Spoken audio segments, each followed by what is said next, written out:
in on you, camera-wise. And why is that? Zoom in on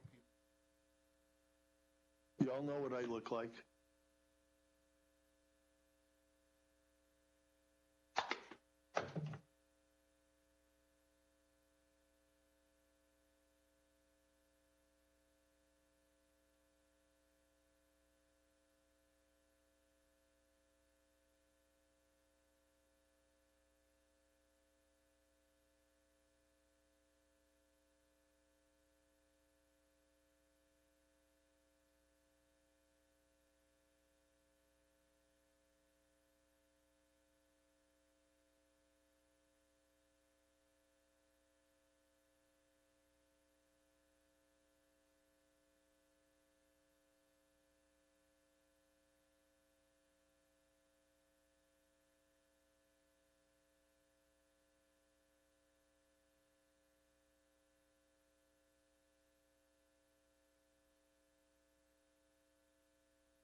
We're getting singled out. That's why. Okay, It's similar. ladies, gentlemen, listeners, we're ready. Morning. If you would like to stand for an invocation from Father John McClatchy from the Desert Episcopal Church. Good morning. Good morning. Let us pray.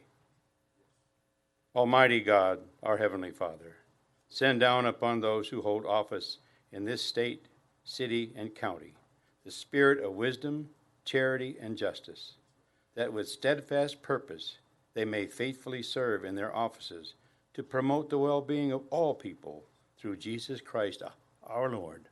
Amen.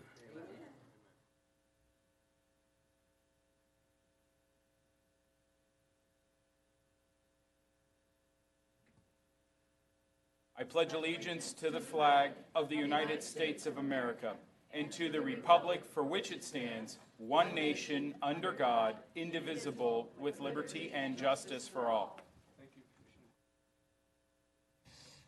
Thank you. Again, good morning. Today is the 7th of June. Boy, the months are really going fast. And it's 10 o'clock.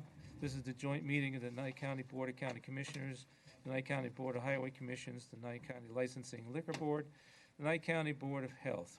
We also, the governing body for the unincorporated town of Pahrump, as well as the governing body for the unincorporated towns of Beatty, Gabbs, Manhattan, and the Board of Trustees for the Pahrump Pool District.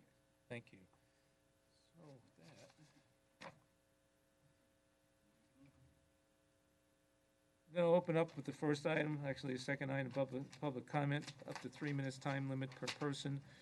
Actions will not be taken on this matter considered during this period of time until specifically included on an agenda as an action item. So public comment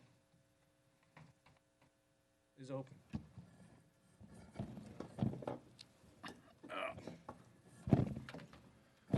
My name is Mark Kampf, K-A-M-P-F, and I am commenting as a private citizen. Our county ordinance number 12-04040 deals with political campaign signs. It says in item B, A, a location, if located along county maintained roads and streets, a political sign must, and I refer you to item number 2, be placed a minimum of 3 feet from the flow line of the bar ditch. Flow lines of county bar ditches are typically 8 to 10 feet from the edge of the pavement. Over the weekend, I reported such violation to our planning director, who's responsible for code compliance. And in his response of my complaint of a specific sign, he responded to me, Mr. Kampf, we'll certainly check this out. It is odd to me that you're complaining about this sign, which is your opponent's, but haven't complained about the anti-Ron Boscovich sign that is right behind it in the exact same position in the right-of-way and has been there for many days. I was rather offended by his approach and his response to me, and I'd like to thank our county manager, Tim Sutton, for his integrity and in his response to Mr. Wagner. So I went and I identified similar violations throughout the county and identified those to Mr. Wagner. And the response was that these signs that I had reported, it says this sign, which was one of the many that were in violation, straddles the flow ditch, which is in accordance with Public Works. So I responded asking, where in the code is the in accordance with Public Works exception? From Mark Garnas, he responded to my email and said he went to Public Works to get a better understanding of the flow ditch. And it was explained to me, and I'm paraphrasing, that the signs need to be 3 feet from the edge of the ditch in question. It was also explained that if a sign has a 4 by 8 foot frame, then that sign can straddle the flow ditch. Unfortunately, I have a pretty good memory for a 67-year-old man and had met with Mr. Wagner prior to the election to better understand the electioneering laws relative to placement of signs.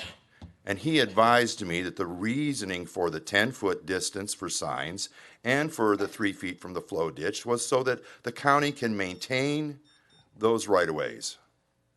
Thank you, Mark. Okay. I find the violations of campaign laws You're upsetting, and it's a shame that this goes on in this county. Thank you. Appreciate it. Thank you for the comments. Anybody else for public comment on the phone? Yes, Chair. The caller is unmuted. Please speak and spell your name for the record. Hello, my name is David McDonald, D-A-V-I-D, McDonald, M-C-D-O-N-A-L-D. I am attorney with Mountain State Legal Foundation. We represent Ministerio Roca Salida in their struggles with the Fish and Wildlife Service. That's an commenting today agenda regarding, item. Yeah, Sir? that is an agenda item. So you need to speak during that agenda item? My apologies. Okay, thank you. Mr. Chair, Thank you. Mr. Chair, Yes, sir. we have somebody here in Tonopah. Public comment, please. Okay, so we'll take the public comment in Tonopah, then you're next. Spell your name for the record, please. Your mic is not on. Commissioner? Give her some help I'm there. sorry. There My you name go. is Shannon Stringer. SHANNONSTRINGER. On Sunday, May 22nd, my daughter was competing in the Jim Butler Days pageant when my husband received a text message from a friend who came by our house that our dog had been attacked. Upon arriving home, we discovered she had been mauled by another dog. It was clear the attack happened in our yard. Our entire patio was covered in blood. My husband rushed her to the vet in Bishop, and she received countless stitches. She has severe wounds to her head where the entire right side of her face, including her ear, were nearly ripped from her body, and drains in a massive wound under her right leg where she was pulled back after she tried to get away. The fact that this happened at my front door where she was only trying to get to safety breaks my heart. Her entire body is covered in bites. The only way I can imagine she survived is she simply played dead. The dog who did this was located the following morning and surrendered to animal control.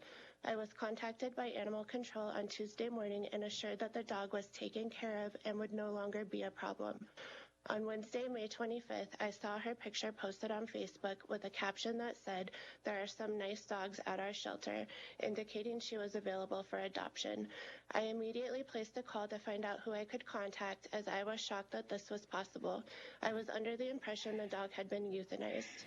I was given a phone number for TK Thomas Cleanser, who is the lieutenant for the Nye County Animal Control.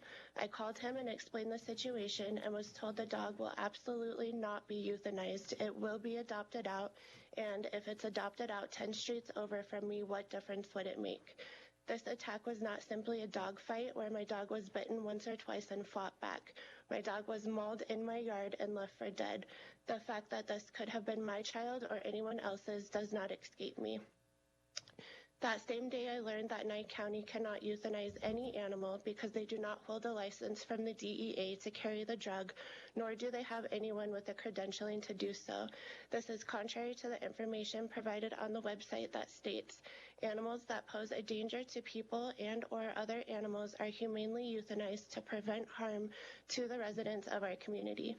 That evening, I went to the Tonopah Town Board meeting and spoke under public comment, asking the town to investigate this matter and for their support in coming to you, Nye County. I was told by TK Cleanser that he had followed all policies and procedures set forth by Nye County and that any changes to those policies would need to be made by you, the Board of County Commissioners. I would like to see specific criteria put in place to categorize an animal as vicious, therefore making it unadoptable in Nye County. In this case, due to my diligence, the dog in question was transferred to Pahrump with the intention of adopting it out Thank there. you. Thank you for your comment. You can turn that into the folks up there so we can put it into the record. Thank you.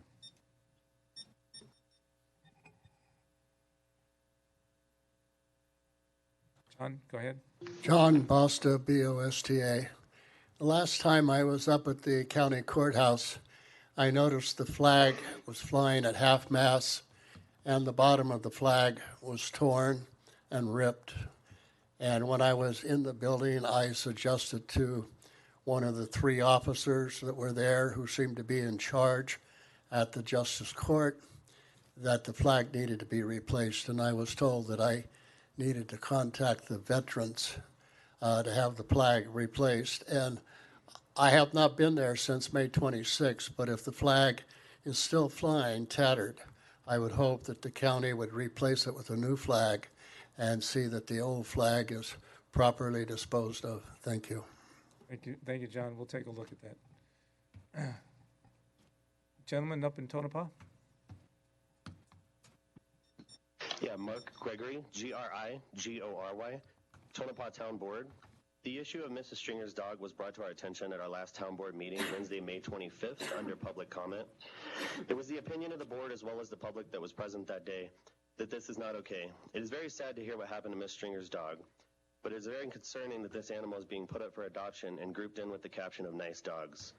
Why is it posted on their site that they euthanize animals that are dangerous to people or other animals if they do not even have the means to do so?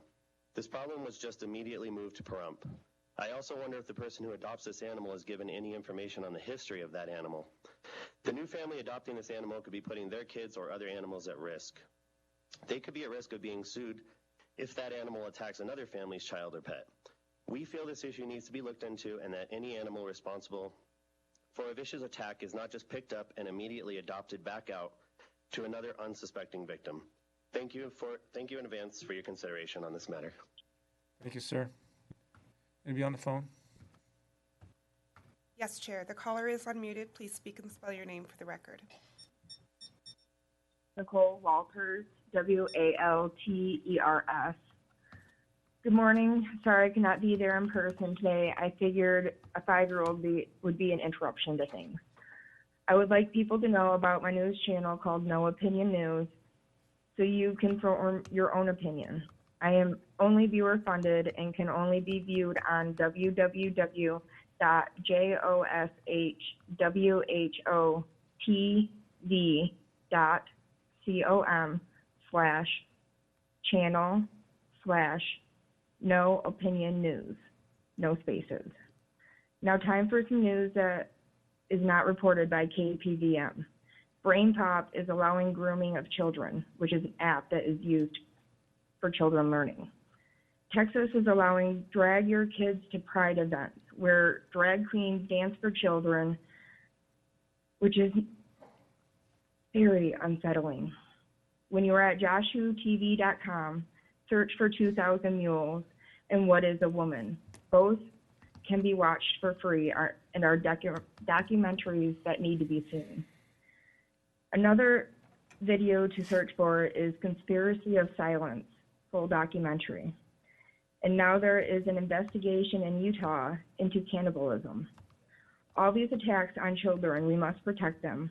We don't protect them by allowing the government to take our guns or make more gun laws. We protect them by standing up for them and not allowing it to happen anymore.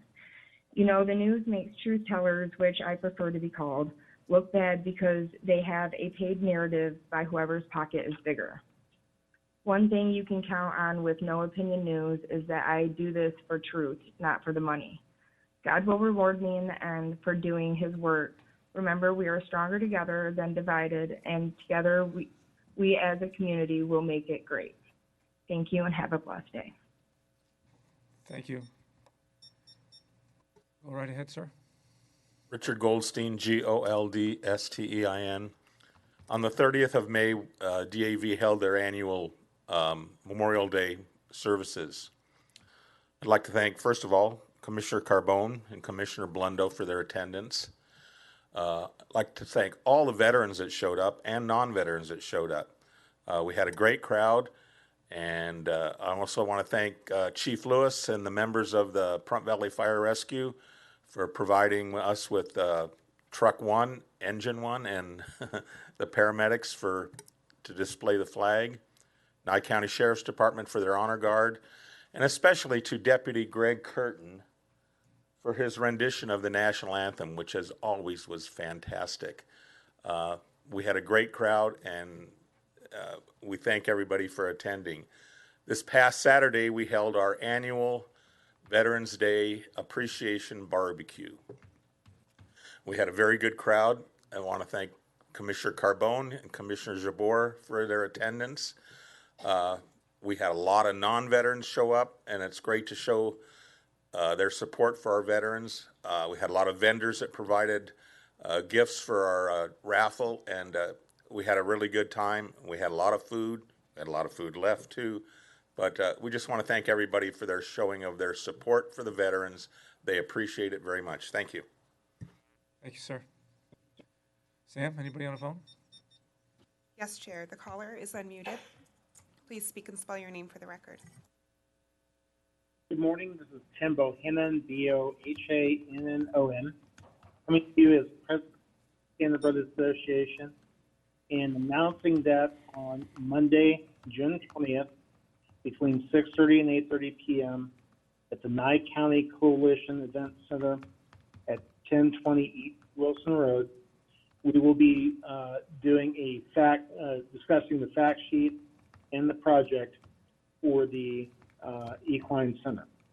So please feel free to attend and tell your friends. We're expecting somewhere around 100 people to be in attendance. Could be more, but you're welcome to come. Thank you. Thank you, sir. Thank you, sir.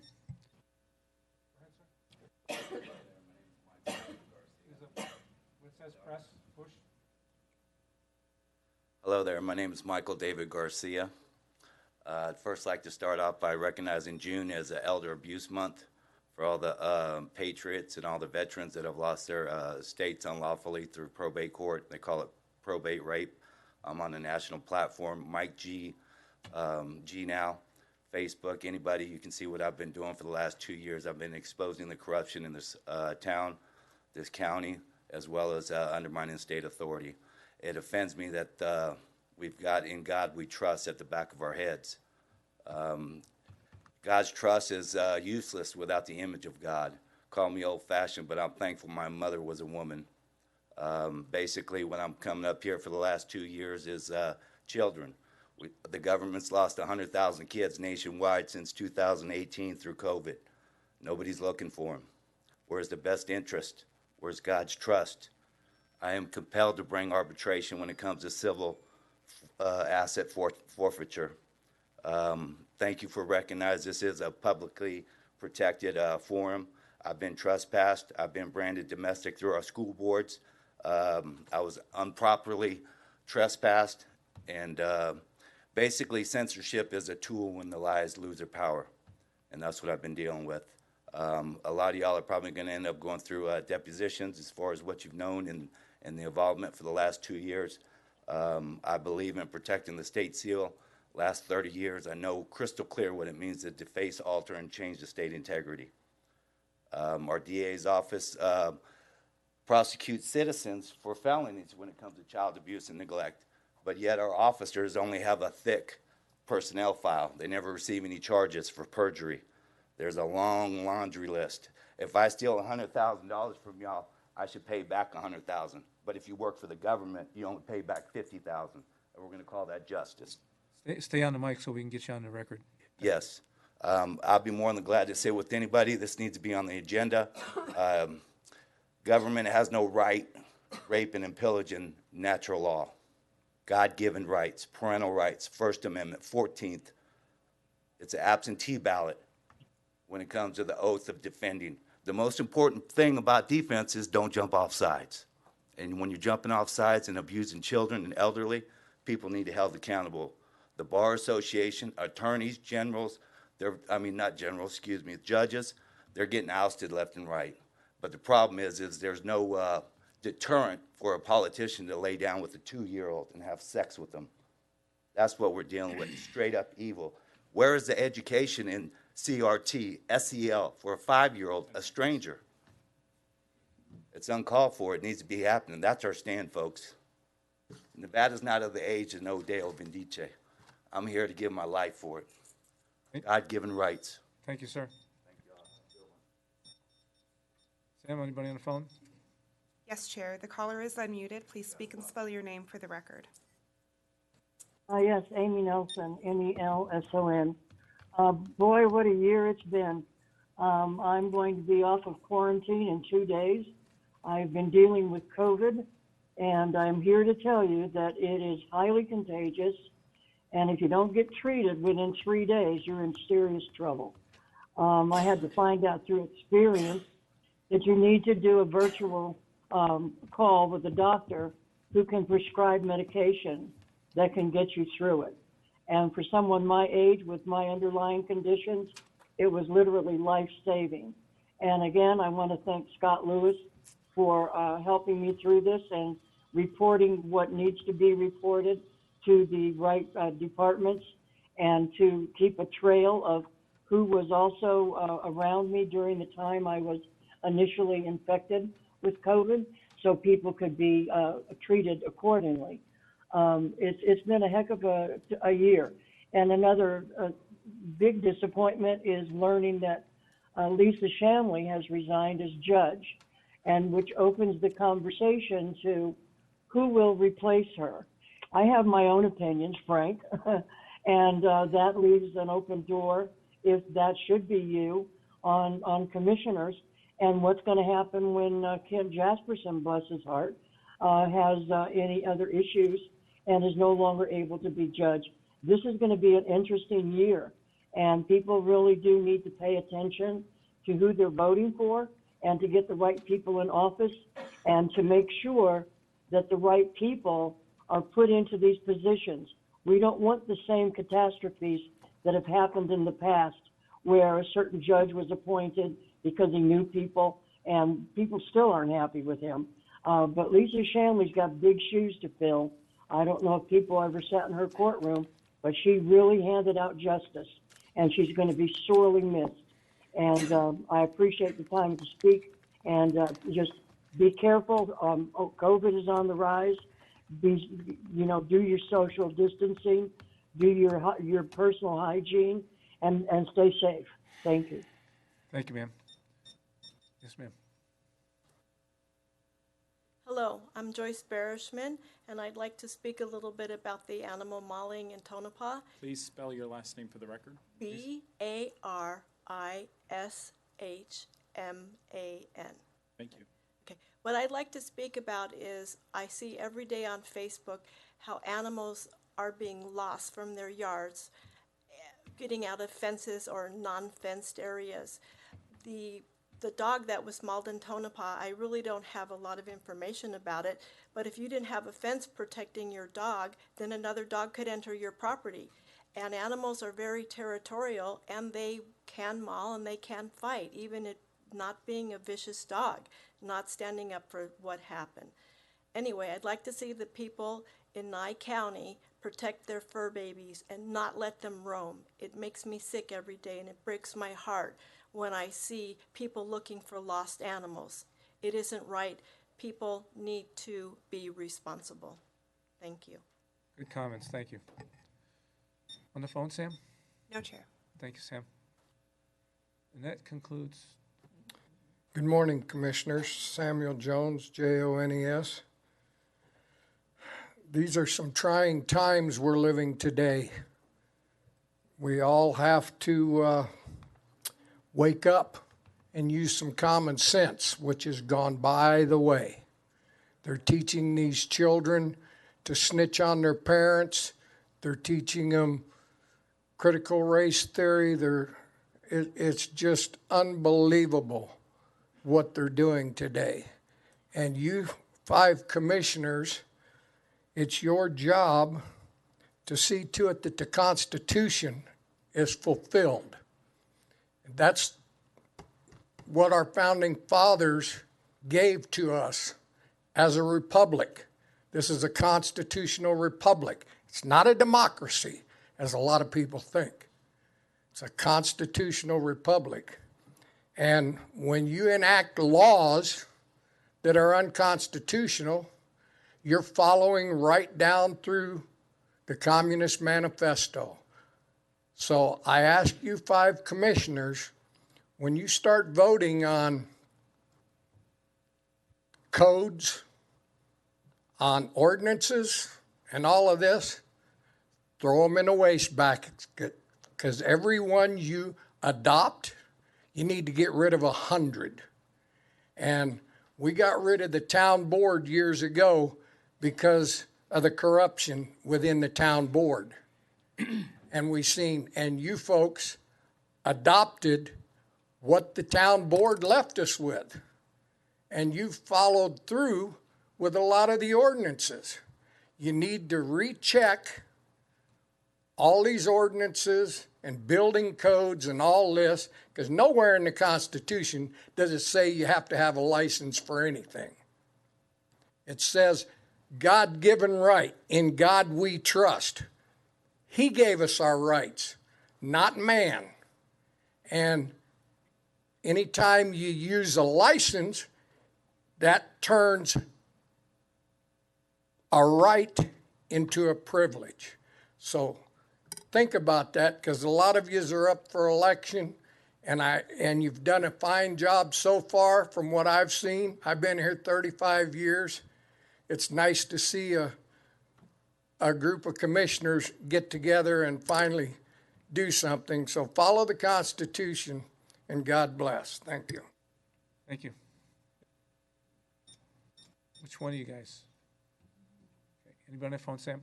No, Chair. Thank you, Sam. Go ahead, ma'am. Make sure you push that little button, the green light comes on. Say your name, spell it for the record. Good morning, Mary Ann Hollis, Hollis. It has been a month since I spoke of the debacle that I dubbed the roundabout runaround. I'd like to first publicly thank Commissioner Strickland for following through on her public statement that she would keep in touch and follow through. So thank you, Commissioner Strickland. There has been more finger pointing than I have fingers, and I am here today to suggest that the search for the 2005 traffic study for the Mance location has been a farce. There never was a traffic study done, right? Thank you. My first encounter as a new resident with this board has been a series of dead ends which I found both disingenuous and disconcerting. Commissioner Strickland made the off comment a month ago that was there ever a study done? Well, now we know. She confirmed with me as of yesterday that the answer is no. However, I believe in a teachable moment. Not only must there be a traffic study done for the Mance location, but also for the Dalton location, the Silverton and Fairgrounds. When will you enforce and/or support appropriate agencies to conduct these studies, as the town will be responsible for maintenance per the Mance agreement? The master traffic impact analysis is mandatory per the agreement, page 8. It's in the agreement that a traffic study must be done and approved by the DPW. Also, the drainage study and the other master plan also approved by the DPW. They're going to be busy. I probably won't be here to follow up, but it's on the record. And by the way, my request for the Silverton Fairgrounds agreement has also turned up empty. All 3 public records requests have come up empty. Can you confirm the type of roundabout for Mance? Will it be a regular or a turbo roundabout? Will it have a bike lane? Will it be 2 or 3 lanes? Will it be compact, stream, or the ever-enchanting magic turnabout? Will it be in line with the second roundabout? Has there been any thought to traffic impact during construction right in the middle of 160? It's the only way to Vegas that I know of. Whether it is the responsibility of NDOT or other highway division to get this done, it is your responsibility to see that it gets done and stop the roundabout runaround.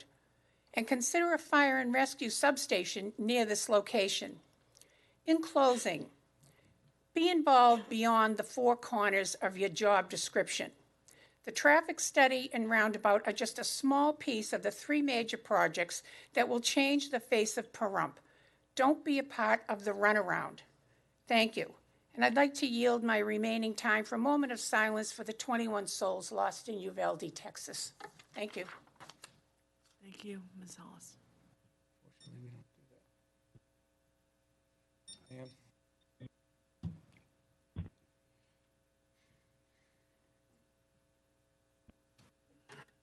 Diane Southworth, Southworth. Just wanted to say I had the honor of being able to thank a World War II veteran yesterday who landed on D-Day on June 6th. John Trujillo is 102 and is still doing well. So I just wanted to start with that. I also would like to say that the incident that happened in Texas, that has happened in Buffalo, and has happened all over, we really need to look at these mass shootings and what is causing them. It's not just mental illness.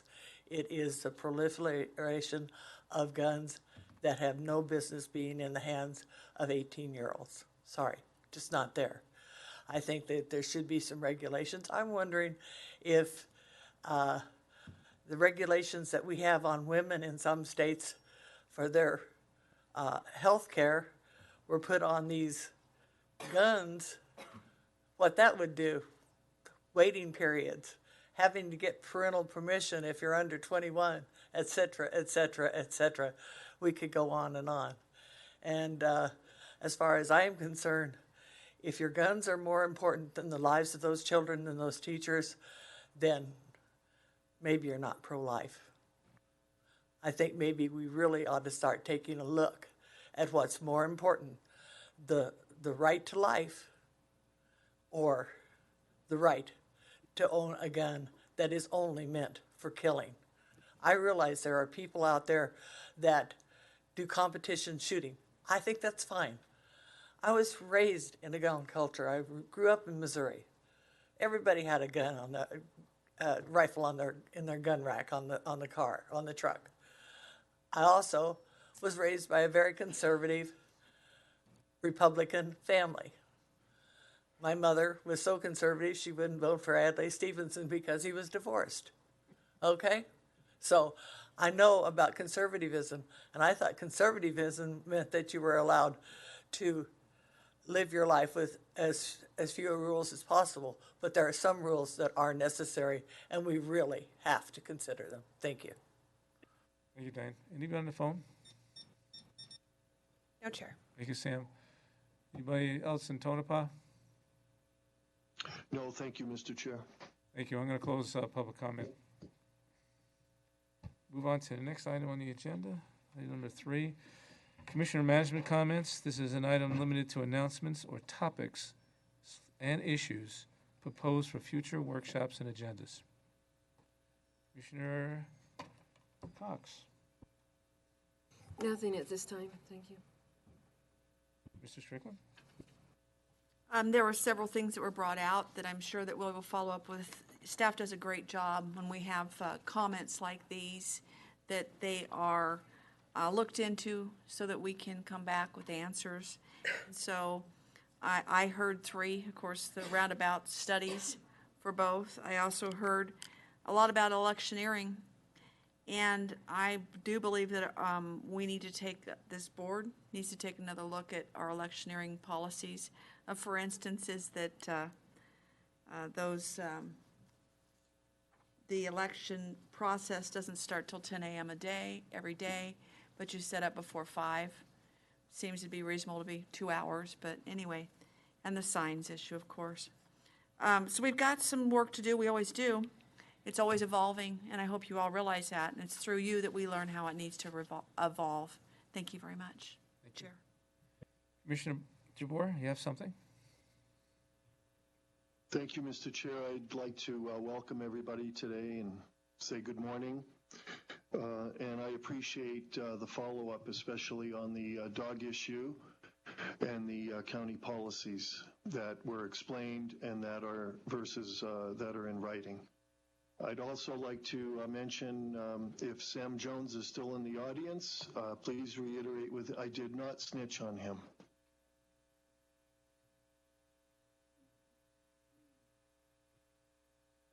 He giggled. Well, I don't know if it was a giggle or whatever, but he did recognize. Are you done, sir? I'm finished for now. Thank you. Thank you. Commissioner Blundell? Thank you, Chair. Just real briefly, I agree with Commissioner Strickland that some of the election reforms, I would have liked to have seen some of those things happen prior to. Unfortunately, he was getting on a plane and he missed a text, so we couldn't have I wanted to have it on the last agenda. Well, we'll get through it, and I think the best time to evaluate it is right afterwards because it's fresh in mind, and I think that's the opportunity to have a very productive conversation on it. I heard comments today about, the guns and our Second Amendment. What's really important is gun-free zones, I think, are very interesting because that's where all these shootings keep happening. If you have good guy with a gun, they're going to respond faster than a cop with a gun because a cop are minutes away. And I know I see the head shaking already, but if somebody were to do something terrible in here, I got one officer here, but if he's called out and to do something else, you got a lot of good guys with a gun here in this room ready to protect a lot of people, okay? I think it's atrocious to compare that to a pro-life conversation because, well, I get it. It's not a debate. I'm just giving conversation. It's just something that we have to accept as a part of a free society. You're going to have bad people with guns, and you need good people with guns to stop them. Thank you. Okay. My comment's pretty short, and it's all around the animal issue. I'm kind of concerned that we're putting another animal on the street that has a history. And I will definitely be sitting down with the folks that are in charge of that and see what we can do. Because it doesn't make sense. Because if it's harming a dog, it's going to harm somebody else. And I don't know what the issues behind it was, but obviously we'll find out. I know that the issues with the roundabouts, traffic studies don't always include everything that everybody might think it should include, especially when it's 2005 and county hasn't even planned what they wanted to go do within the town.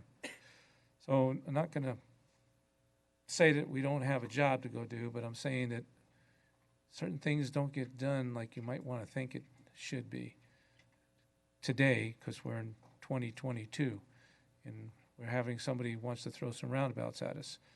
Where was everybody when the roundabouts were being thrown at us on 372? I was my Donna and I are the only 2 votes that said no. So, I mean, there's things, because I don't want the maintenance. Maintenance is a big cost. So there's, the state wants to do something, but the county always gets stuck with the bill. So we always need to say, what do we want to really do? I understand why they want to do it, but I don't like the idea that we have to pay for the maintenance. We may not pay for the roundabout, but we're gonna pay for that maintenance, just like we are with 372 today.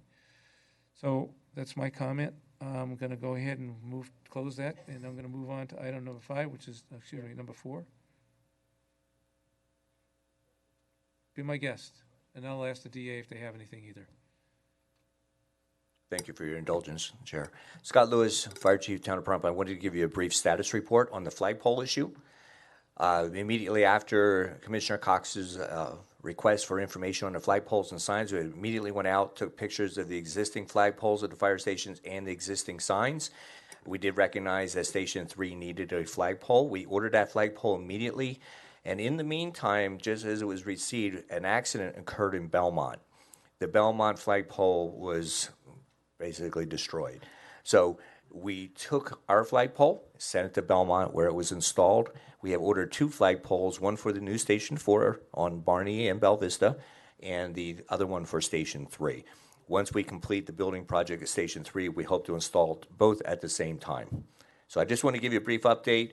It was acted upon immediately, but we had that accident that occurred. I'm available for any questions, though. Thank you very much for that. Now I don't have a question to ask you anymore. Thank you. Okay, thank you. Thank you. So with that, anybody else? DA, you got anything? You have anything? Do we have anybody on the phone? Okay, thank you. So I'm going to move on to item number 4, which is the approval of the agenda. Thank you, Mr. Chair. We will be pulling the following items from the agenda on page 1, item 5. On page 2, item 13. Items 17, 18, and 19. On page 3, 20, 21, and 22. And on page 4, item 31. And I will go through those again. Yeah, I thought we had some to pull. Page 1, we are pulling item 5. Page 2, item 13, 17, 18, 19. Item 3, 20, 21, 22. Page 4, item 31. Ta-da. That's it. Wow. Thank you. You're welcome. All right, so with that, let's move on to the time items. Item number 6. Item 6, presentation of certificates and/or plaques to 2 employees honored for their years of service. Mr. Jabor, you're gonna provide one for up there in Pahrump? Thank you. Well, Photoshop us in, okay?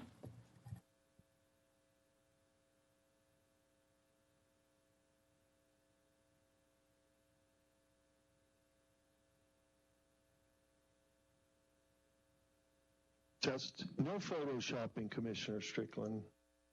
You all should have been up here. We have a 15-year recognition employee service award for Nicholas Bowen.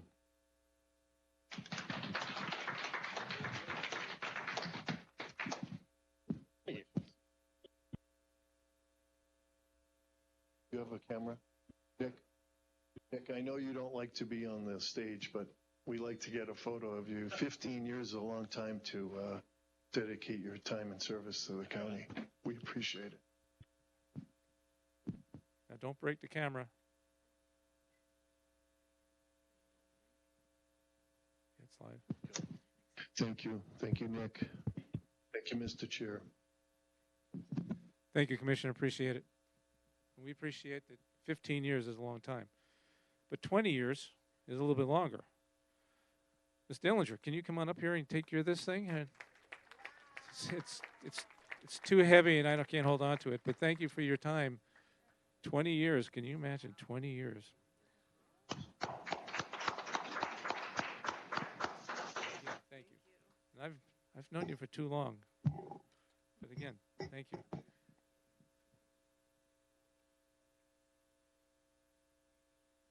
Thank you, sir, for that. And if you notice, we didn't even break the camera. Shot me on that one too.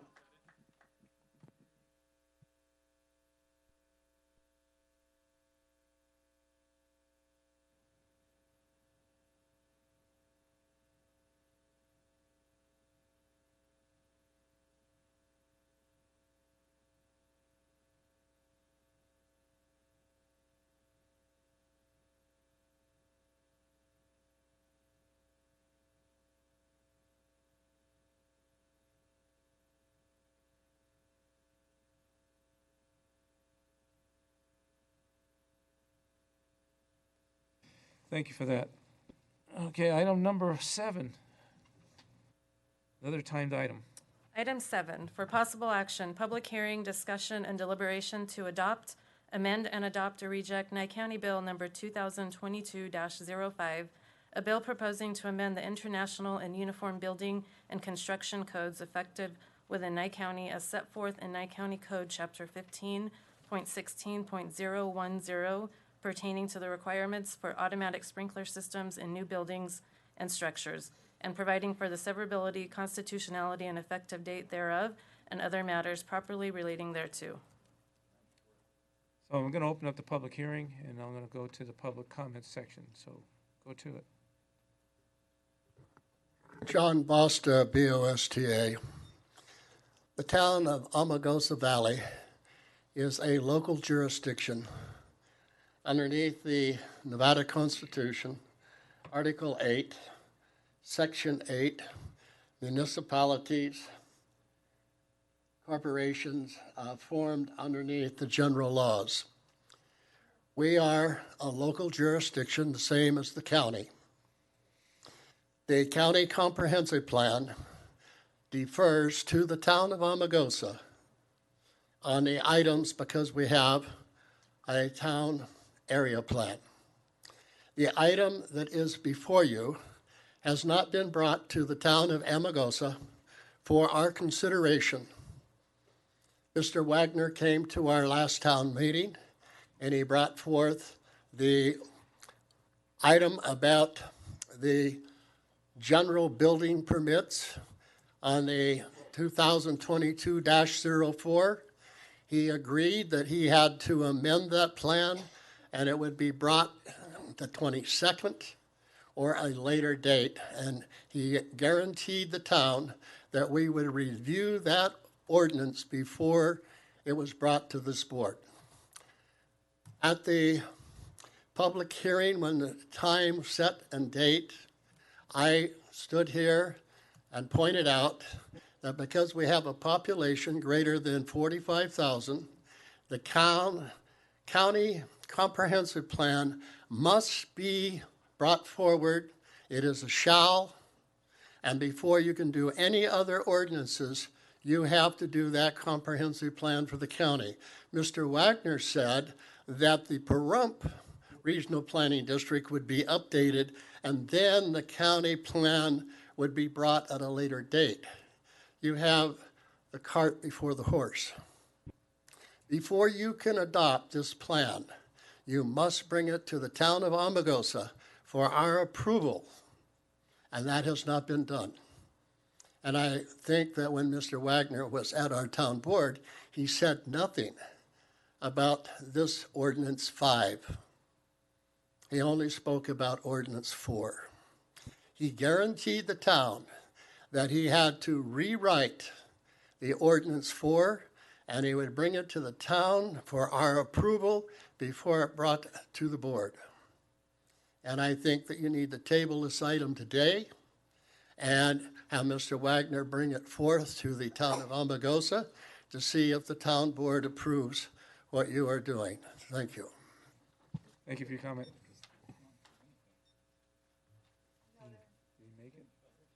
They're presenting, Mr. Jones, public comment. Sam Jones, Jones. Here we go again about codes. Uniform building and construction codes. It's ridiculous. Just by what I'm reading here on the agenda, it says about sprinkler systems in new buildings and structures. No. You people got to wake up and smell the coffee. No building codes.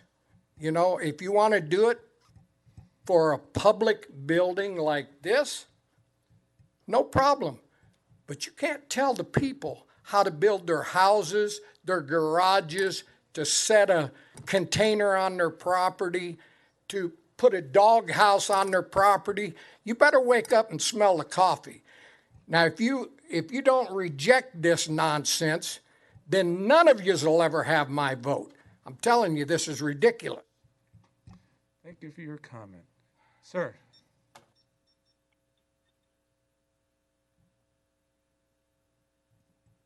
My name is Lester Phillips. I'm the secretary for the Calvada Meadows Airport Board of Directors, HOA, and I'm here to speak against the requirement for sprinkler systems in new construction. First off, it's a non-problem. It's a non-issue in the first place. Please don't fix something that isn't broken. Calvada Meadows Air Park has a large number of undeveloped properties on the east side of the airport. This is primarily due to the fact that there's no utilities available to these properties, including both water and power. Sprinkler systems are not available in that circumstance. Sprinkler systems are not possible without at least water service under constant pressure. Utility companies, meaning Great Basin and Valley Electric, have shown no interest at all in extending any infrastructure whatever to the properties on the east side of the airport. Costs to install utilities on the west side, where many other properties have utilities installed, are nearly prohibitive as it is. They're the only option property owners have on the east side of the airport include modest solar power installations installed by their property owners. Wells are not possible since the lots are less than an acre. Therefore, water must be hauled in for drinking, etc. Commercial porta potties are a must. Sprinkler systems are not simply an install and forget situation. Sprinkler systems must be regularly serviced. The fire departments do not do this. Fire protection businesses do this. It is a needless expense, and it's a full employment act for fire protection companies. Fires at airports are almost always the result of electrical malfunction in connection with fuels of some sort, meaning natural gas, propane, gasoline, oils, jet fuel. For example, water is not a suitable means of attacking either fuel or electrical fires, even if the water was available, which it isn't. There is presently a requirement for on-site water storage for aircraft hangars to be used for fire flow. This is insensate because A, the unsuitability of water used as a fire quenching agent in these situations, B, water storage in tanks develops algae that will foul the fire department equipment, and the fire department simply won't use it. Period and end of it. The requirement for connections is made without regard to the fittings that the fire department has for use in emergency situations. They can't even connect to it. Experience has not shown any need for sprinkler systems in any residential context in any part of the county. There's little, if any, multifamily construction here. The airport does not have any but single-family dwellings due to the nature of its conception. Homes in the Pahrump Valley and throughout Nye County, for that matter, are 100% without sprinkler systems right now with no problems. If it ain't broke, don't fix it. High-rise buildings with high occupancy or industrial buildings with high occupancy and a lot of flammable, not fuels for the most part, storage are certainly candidates for sprinklers. Thank you, sir. Thank you, sir. Do you have something that's written up there that we can have? I didn't hear you. Do you have a document that we could have? Yeah, I'll give you this one. All right, thank you. But your time is up, sir. Thank you.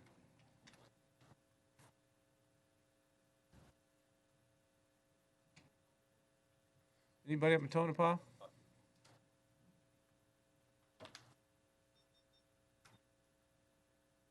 Not at this time, Mr. Chair. Thank you, Commissioner. Ma'am? Good morning.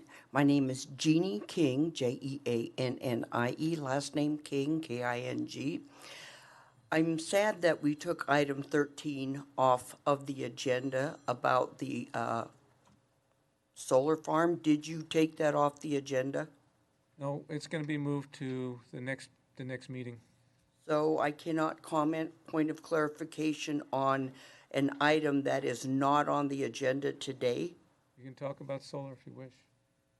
You can talk at the general In general. comments at the end, because it's not on the agenda, in fact. Exactly what I was thinking, Yes. but didn't know if my thinking was You are right. right on. Thank you. Okay, it's just that a lot of us. Excuse me? We're not in But we're not on that right now. We're not in public comment at this moment. This is Oh. public comment for the specific item that we were talking 7. about, which is the. My sprinkler apology. systems. No, you're good. Thank you. You're good. There will be public comment at the end of the meeting. So, we have anybody else? Go ahead, sir. Anybody on the phone, Sam? Okay, Good morning, Commissioners. My name is Randy Pazik, P-A-Z-I-K. I just want to elaborate on my fellow comrade from the airport. I understand the goal in sprinkler systems, in safety and saving lives, and I do understand that. We need your help because we don't know a solution for the airport because there is no water, there is no power. I don't foresee it happening in my lifetime. There's no way to install or pressurize a sprinkler system. But I also understand you cannot go below the IBC, the International Building Code regulations. You can enhance them. With that, I'll leave you with this. For the IBC, the hangar classification, all the way up to 30,000 square feet, and most of ours are 2,000 to 2,500 square feet, is a group 3. And that's on item 412.3.6 of the IBC code. They reference the fire suppression requirements to the National Fire Prevention Association, and under a Class 3 hangar, when it comes to fire protection, fixed fire protection systems shall be installed where required by and in accordance with locally adopted building codes. It's not an IBC requirement, it's a local requirement. In addition to the requirement where hazardous operations such as welding, fuel transporting, torch, things like that, change that requirement. What it does require is that a proper type and amount of fire extinguishers be distributed through the hangar. Great idea. I'll be the first one to admit I've only got one, and I should have a couple of more. But again, I understand the purpose and the safety part of it. It's an opinion on whether it's needed or not, but we have a dilemma there, and I don't see a solution. Right now, the 360 lots, about 310 of them do not have utilities. On the side of the runway where there are utilities, I almost purchased a lot, and the cost to extend the water line a block to that property was $50,000. And what this would have initially do is whoever owns property on that east side especially, you'll drive the value down to basically zero because they can't build. So I understand the motive and I respect that, but we have a dilemma, and I'm open for any suggestions or solutions. But as far as the IBC code, you would not be in violation of it by not rendering that requirement on the airport properties. Thank you. You know my sentiments. I'm sorry. Thank you. Yeah. Thank you. We've talked before. So anybody else on the phone? Yes, Chair. The caller is unmuted. Please speak and spell your name for the record.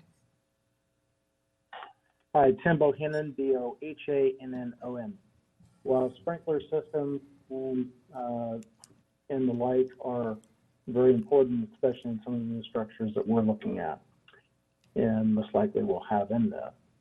The timing on this and the incompleteness of the adoption and the phasing in period, if you will, especially for those who have had legacy properties about to build.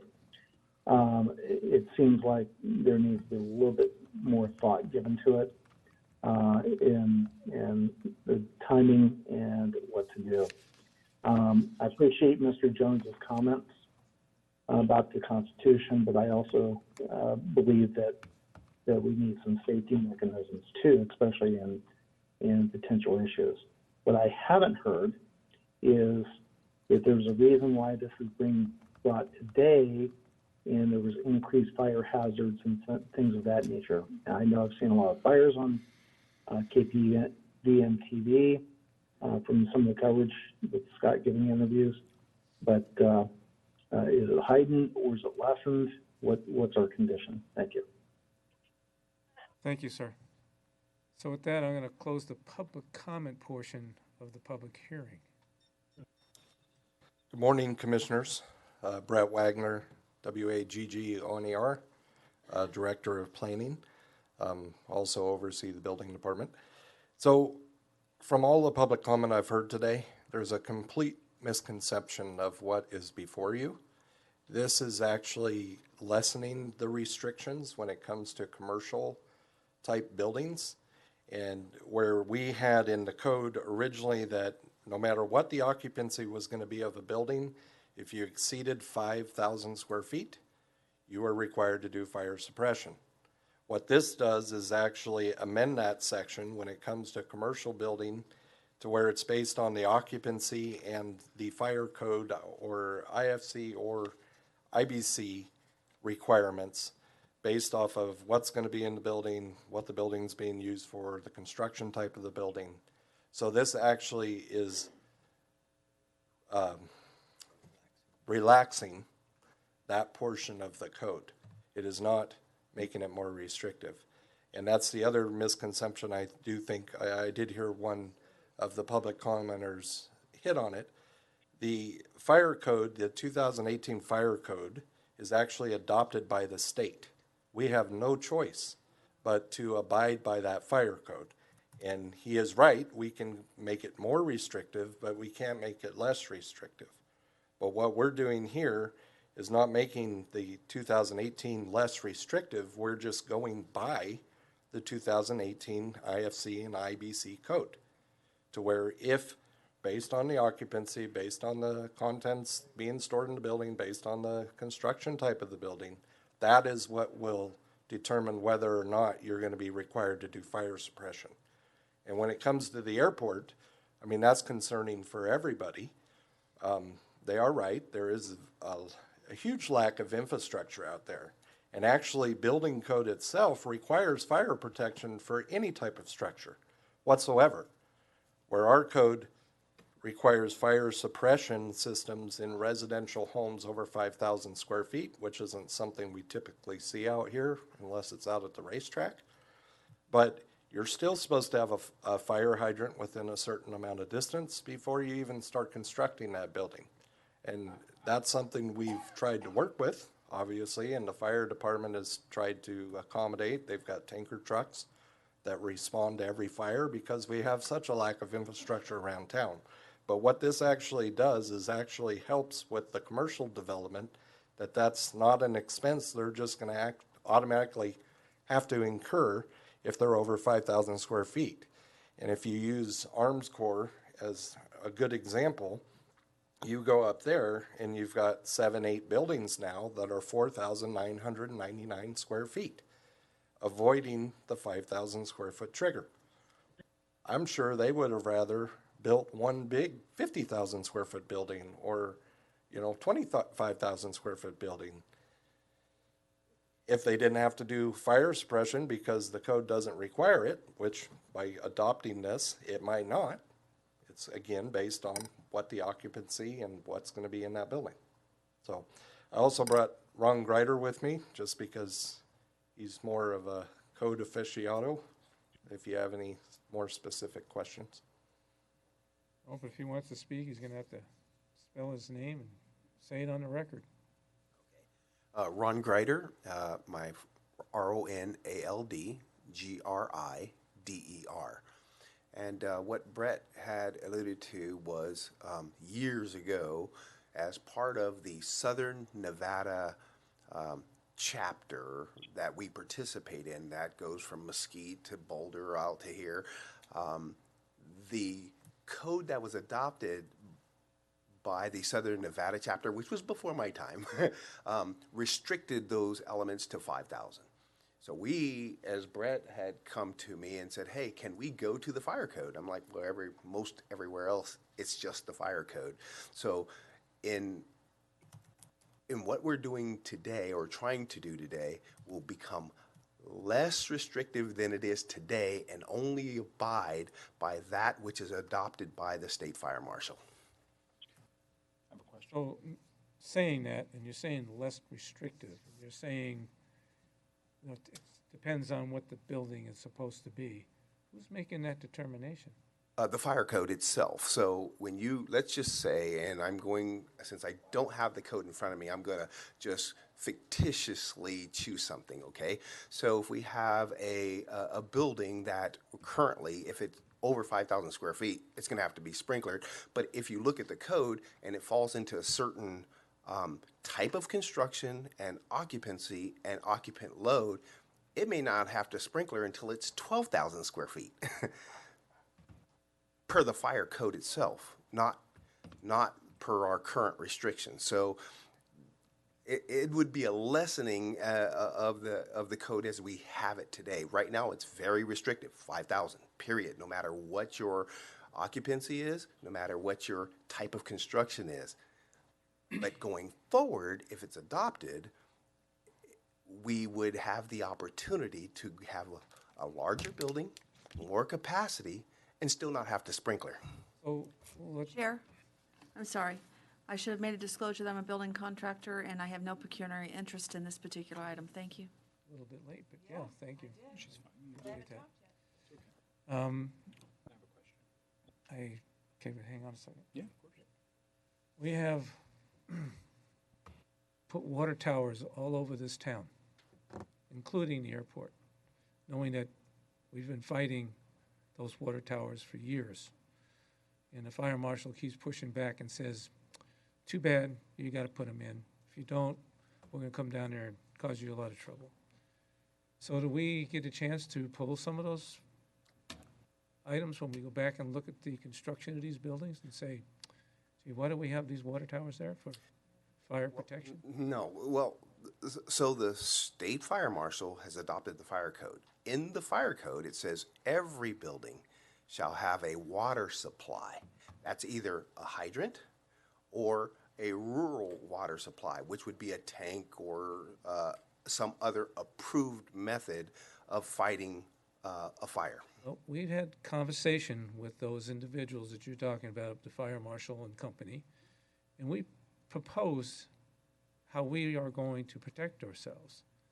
And the way we built the fire department here in this town is it's multiple steps that the fire department has that rotates their system, so they always have enough water for a fire. We've told them that. They said, this is what we're doing. They said, hey, that's great. We never got an answer that said, that's okay, you don't need to put those towers in any longer. But I propose that's something we're gonna have to go after. And I'm gonna look for the fire chief to start putting something together so we can go do that. Yeah, I mean, you are correct. That is a system that was done, a while back where it mapped out where different tanks and stuff were, or different places for the tanker trucks to refill, with radiuses around certain parts, and they did not want to discuss that. I believe we reached out to them here just recently when we ran into a couple of hangar issues, and still they're not very receptive to that. But yeah, what you're talking about is fire suppression water just being on site, where this only has to do with automatic sprinkler system. I got that. Right. Got that, and. But they're one and the same, right? They wanted the same. Yeah. Well, they're not. No, the tanks are meant for a truck to be able to hook up and pump out of. Correct. Where this is pipes running through a building, right? There is situations where they want to put pumps on this so you can actually do fire suppression inside. It doesn't work. We know how that works, because as soon as he shows up at that fire, the first thing he's gonna do is cut power. Boom, done. So whatever pump you thought you have don't work. And we've had this discussion. I don't disagree with anything you're saying. You know where we're at with that. But I appreciate that input. Commissioner, you said you had something. I do. Good morning. And my question is you want me to vote to adopt something for it to be less restrictive. Why don't I just reject it all and gut this part of the code? It's counterintuitive. I have to adopt it for it to be because less you restrictive. still have the code that's adopted by the state. Okay. Well, so I have regardless whatever if the Nye state County says. has this written in their code, you still have to abide by the code adopted by the state. But you're asking me to adopt something that's going to be less restrictive than what the state says? No. Go exactly what the state says. Our code today So is if I more were- restrictive than what the state says. It says any building, 5,000 square feet, doesn't matter if it's a detached garage out in your yard, or it's a house, or it's a commercial building out on the highway, or a hangar. Anything over 5,000 square feet today in our code, because it's more restrictive than the IFC and IBC, says you have to sprinkler that building. By So- what this does is it goes back to just what's specified in that code that's adopted by the state. And that has to do with what's in the building, what the building's being used for, what the construction type of the building is. And size. That's what dictates that. Okay, so if I remove all this chapter, doesn't it go to the state? Doesn't that become the de facto? And Why don't I just remove it off? Yeah, and that the state is less restrictive is what I is being understand that. portrayed here. Right. So then why wouldn't we just remove this language from our code? That's what we're trying to do right now. You want us to adopt something. Why don't we No, I'm just asking you remove it? to adopt something to remove the only part that's in our code that is more restrictive than what the state has adopted. That is the only part of the only amendment we have to the fire code is that 5,000 square foot trigger. Mhm. Nothing else. We have not changed anything else with what's adopted. We adopted everything else by reference. But you stated that we have to write something or adopt something that is more, not less. No, So- okay. More The state- restrictive? I hear what More you're saying. restrictive, not less restrictive, but you're saying this is less restrictive? We theirs is cannot more be restrictive? less restrictive than what the code that is adopted by the state. We cannot make it less restrictive. We can add our own regulations to it to make it more restrictive, which we did by putting that 5,000 That's square foot what the trigger. problem is. What we have currently that he's trying to portray is that we currently have more restrictive code than we have to. Right, so what I We guess just need to go back to the 2018 code. Here's what I'm saying. Not what they said. Let me, They talked about allow it. me They to said- rephrase this. Just a minute, they said it's, that this one, Commissioners, come on. Let's now I'm get- getting what- confused. Let's get it one at a time. We can't, we're sitting here. Go arguing ahead, with each other. go ahead and say what you Go want ahead, to say say, what and you- we'll just get that out of it. Why would it come to me, why would it come to this board as we'll adopt it this way rather than just removing it from the code? We initially adopted it last time there was a code cycle. On the record. I'm sorry. Because we initially adopted it, and last time we had a code cycle, so all of this language was adopted. So now we're trying to take this piece of language out of our last code adoption, and this is the process. Can we ask a scenario question? Hold on. Let's assume, Commissioner, hang on a second. Are you done? Go ahead, I want to hear what she has. Okay. go thank you for yielding, Commissioner Blondo. Let's take a today's scenario. Today, I want to pull a permit on a 5,000 square foot hangar. And I have not made this revision. Today, I have to put sprinklers in. We revise it today, tomorrow I don't. Is that what you're telling us? Yes. That's what I understand too. Do we understand, commissioners? If we adopt this, we lessen the requirement to the people on what they have to do. Mr. Chair. Sorry, Commissioner Jabor, Chair. Commissioner Jabor, go ahead. If Commissioner Strickland is finished, thank you. I appreciate that scenario. I just wanted to let you know I'm ready.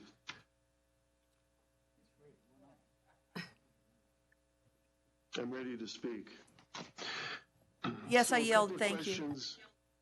Thank you, Commissioner Strickland. So a couple of questions, please, Director Wagner. Is this for solely commercial or both commercial and residential? It is just for commercial. Residential still has that requirement. Okay, Or thank you. would still have that requirement. Do you have backup with you, Director Wagner, please? Backup is in the draft? Yes? Yes. Okay. If you go to page 6 at the top, we'll say the original 2018 Nye County Amendment for the IBC preface. Okay. Okay. If we drop down under the 903.2, where required, and go to number 1, please. Yes? What you have stricken here is the building area exceeds 5,000 square feet, and you say that it's relaxed. However, in reading this, and let me preface, and I apologize, I don't like the way it's written. The explanation is entirely different from how I'm interpreting and reading. Rather than me interpret, let me just read it. For buildings constructed in accordance with the IBC, International Building Code, approved automatic sprinkler systems are required where? Required by the International Building Code and International Fire Code.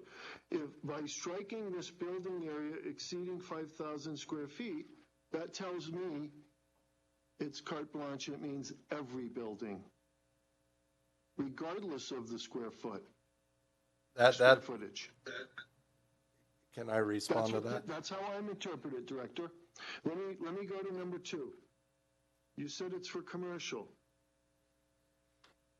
For buildings constructed in accordance with the International Residential Code, approved automatic sprinkler systems are required where the living space exceeds 5,000 square feet. I asked specifically, was this commercial or both commercial, residential? You said commercial. So I'm conflicted here in reading what's on here. So please, if you'd like to respond, I'm a little confused as to the way it's written. So you guys have seen many bill drafts before you, right? Anything that's being changed that's in the code today is stricken out with red. Anything that's any additional language that's being added is in blue. Number 2 is not changing at all. The proposed change is to number 1. And what that is saying, that if the International Building Code or International Fire Code requires a sprinkler system due to the occupancy, due to the materials in the building, due to the size, due to the construction type, then you would be required. It's not just putting, you could have a straw hut. If it's over 5,000 square feet, the way the code is today, you're going to have to put sprinklers in it. This is going strictly by the code requirement. That is what this change does. And no, we are not changing anything to do with the residential code. The IRC code, actually, the way we've got this written today, which I don't know if we should even be discussing it because it's not a change we're proposing, is far more restrictive. Any residential building requires fire sprinklers, where we put a 5,000 foot limit on it to make it less restrictive on that part, because we can do that with the IRC, because the IRC is not adopted by the state. The IFC and IBC, or IFC, sorry, is adopted by the state. Hopefully that clarified. Commissioner, do you have an answer? Or you comment? Somewhat.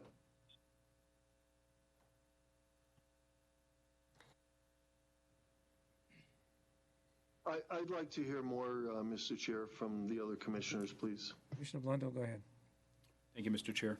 So I guess I feel like we're arguing semantics here. That's the discussion. You say adopt it because it will go to that. I'm proposing that we just remove this entire language of code because it'll defact to whatever the state says, which is in effect the same thing.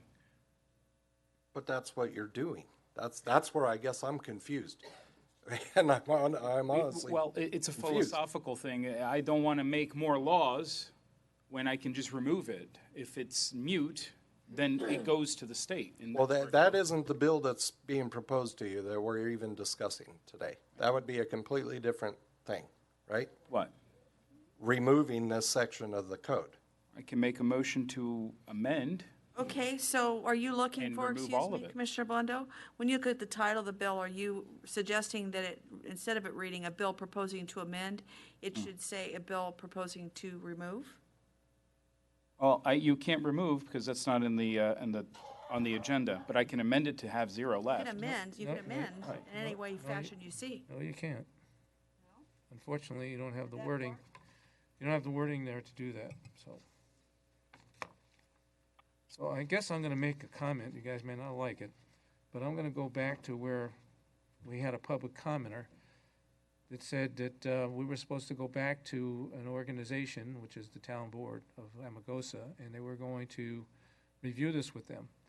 I guess maybe we need to have a chance to probably talk a little bit more about this and give you the ability to go back and talk to whoever boards you need to on this particular item. I think we have another one that you need to go back to a couple of places too.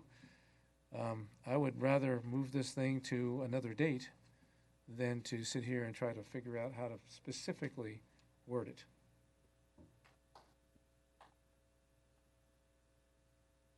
Mr. Chair? I do, one real quick thing is, I do believe that quite some time ago, we had decided that we were going to send everything to the town boards and get comments from the town boards, just like Mr. Basta stated, before we made any kind of decision on these things. And since he was here personally and stated that they've not heard it, I believe we should send it back.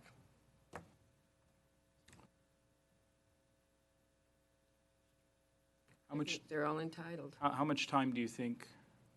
30 days? Not for me. To get on their agenda? Well, you need to get on the agenda for the town board. of Every Amargosa. town board, it'd take a while. So, Yeah, it's a state law, it should be on every town board. Then I'm going to recommend you guys just reject this. I honestly don't understand the frame of mind here. You guys are the commissioners. You're the ones that adopt the codes for this county, correct? We're not talking about a special permitting requirement. We're not talking about a facility that can affect a town. The things we go back to the towns for and get their input is when there's marijuana, there's solar, there's SUP requirements, because we don't have any zoning out in those areas. That's why we go back to the towns. Correct. You guys have already adopted these building codes for the whole entire county, property maintenance code and everything. I'm just So saying. I don't understand. I know you didn't like, I know you weren't gonna like what I said. That's the reason why I said you're not gonna like it. But the point is that one of the board members that's sitting here says that you told him that you were gonna come back. No, I did not. We did not talk about this. We talked about the special use permit. Okay, then that's something Special different. use permit. Got that. That had nothing to do with this agenda item at all. Okay, so you're telling me he was wrong then? Yes, I am. Fantastic. But again, I'm still looking at what we wanna go do. I'm hearing that we have some confusion up here to begin with. I don't think we're confused. We're not conflicted. Sure We sounds like have, because of the wording in the document, perhaps, but we have given the opportunity to lessen code. Who doesn't want that? That's what we're here to do, is try to make it easier for We can't lessen anyone. a code, we can only make it more restrictive. No, we can go back to the According code. According to him. This takes us back to the 2018 code, literally as it was written. We went more stringent with our code, and we would now change it. So maybe we should just throw that portion out. Then we don't have to worry about it.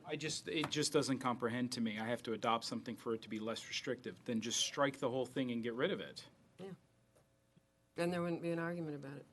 Well, that is the only way you can change the code, right? You have to adopt it by this board, whatever it is, more restrictive, less restrictive, anything. To change the code, this is the process. It is an adoption. You're adopting this new language if you chose to do that. So if I may, when we brought the original code adoption, last year?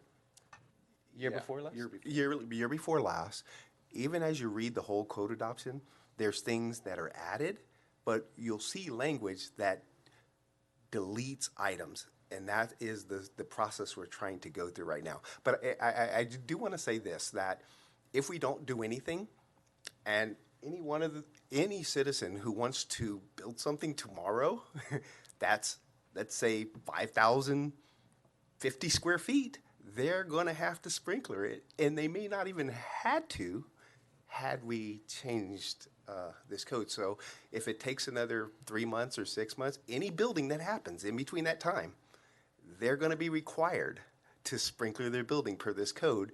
And you may have someone who comes in and wants to build a 12,000 square foot building and won't even have to sprinkler. So My concern is I have confliction up here at the Board of County Commissioners, and I need to make sure that, we understand what we're talking about when we make a change. I mean, I don't need us to walk away with not knowing what we just did.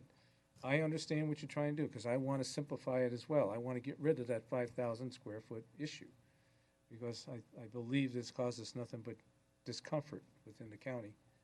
I mean, it's, Okay. Could I? It's good Okay, work so that the what- director's doing. There was one other question that was brought up, and it was talking about the comprehensive plan must be updated before new ordinances could be passed. Do you have a comment Again, on that that? has nothing to do with this item. I can't I don't even confirm- think we should I can't discuss it. I can't confirm it right now. We're in the middle of a meeting, but maybe you had that answer. You want me to answer? Are we supposed to go off no, we'll be going agenda? off, we'll go off the agenda. Are we not looking to adopt the code here? The comprehensive plan doesn't have anything to do with the building codes or fire codes or property maintenance codes that we have adopted. What their comprehensive plan has to do with is how they would like the land use to be done, you know, where to guide commercial, residential, that kind of stuff. And there is an area plan that each town has, and we have a county master plan as well, but not to the extent that we have in Pahrump, because we have zoning and, you know, master plan designations and stuff like that.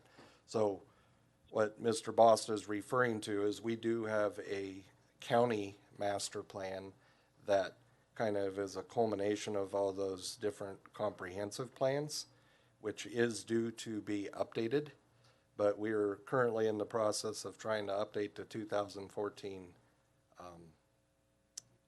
Pahrump Regional Planning District Master Plan. And that will be our next project, is working on that, but has nothing to do with building codes or any of that. Thank you. So again, guys, from a Board of County Commissioners, I mean, I need to know if you're comfortable in this change, which in my mind relaxes a lot of requirements. I got that.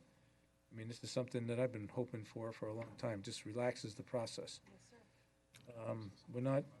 We're not actually creating something new, we're actually going back to where it should have been. You know, this board made a decision in 2020 with this information, you know, when they adopted this, the way it's currently written. So I'm hoping that we can fix it.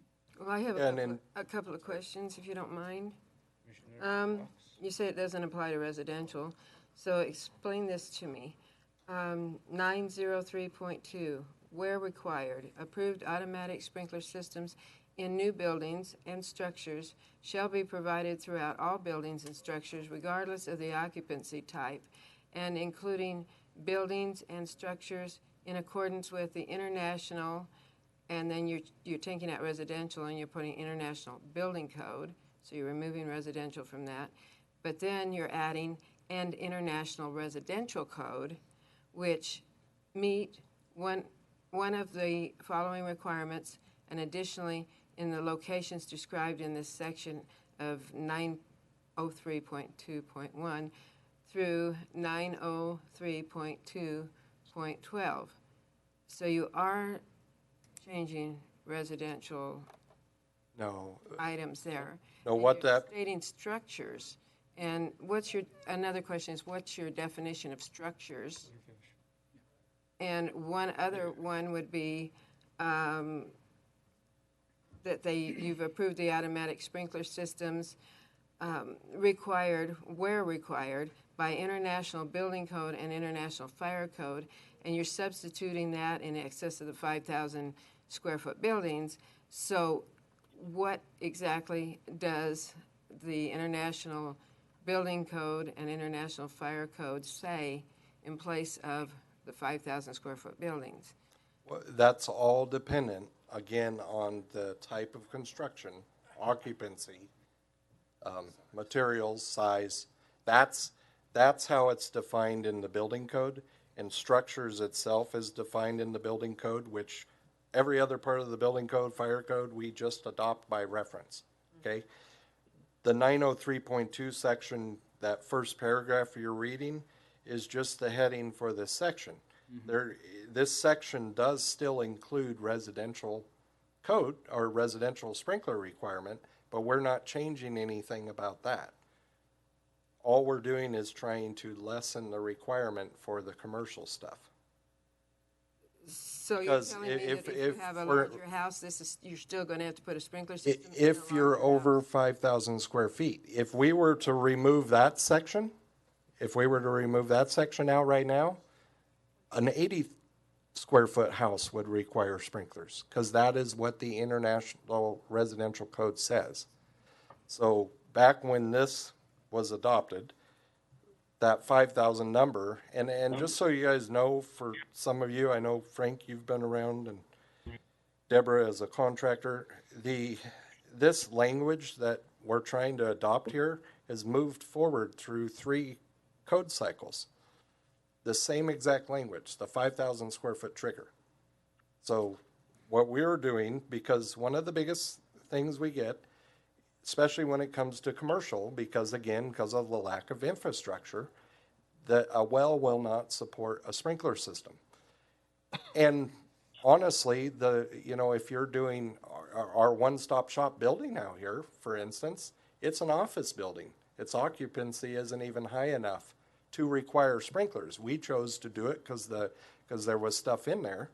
But anybody wanting to build that building somewhere else, if it's not required by building code, they wouldn't have to put sprinklers in there. But the way the code is today, that's an 11,000 square foot building, you would have to put fire sprinklers in it. So do we need to remove the code totally? Do we need to get out from underneath something we may have made a mistake in doing several years ago? Would that solve the problem? You aren't doing that. I mean, what Commissioner Blundo suggested technically would be doing the same thing we're trying to do here today. It would be removing that 5,000 square foot thing, and we just go by the IBC and IFC. And so what does that state, though? What does the IBC and you don't have that in there, you just refer to it, but we don't know what it says. What does it say? Well, yeah, we can't put the whole entire code books that are about that thick. Well, I know, That's in our code. just shorten it down for me in regards to the 5,000 square feet. Can you just shorten it down? I think you To kind of still require it up in 5,000 square feet? No, I shorten it down to the part in that code that refers to the 5,000 square feet that you want to remove.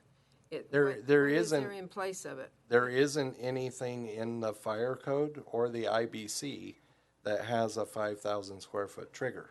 Okay, well, it says, That's as what required by International Building Code and International Fire Code. I want to know what is required in reference to the 5,000 square feet. It would depend on what you were trying to build. That's what would dictate that.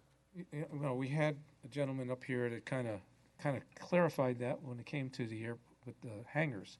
There's certain specific pieces inside the code that says if you're this, you do that, and if you're not this, then you have to do that. I mean, it's a lot of information. If you build a house that's made out of concrete, does it require sprinklers? I mean, is it a house that's made out of tissue paper? Does it require, some type of sprinkling system? I mean, those are and I'm exaggerating, everybody, just so you know.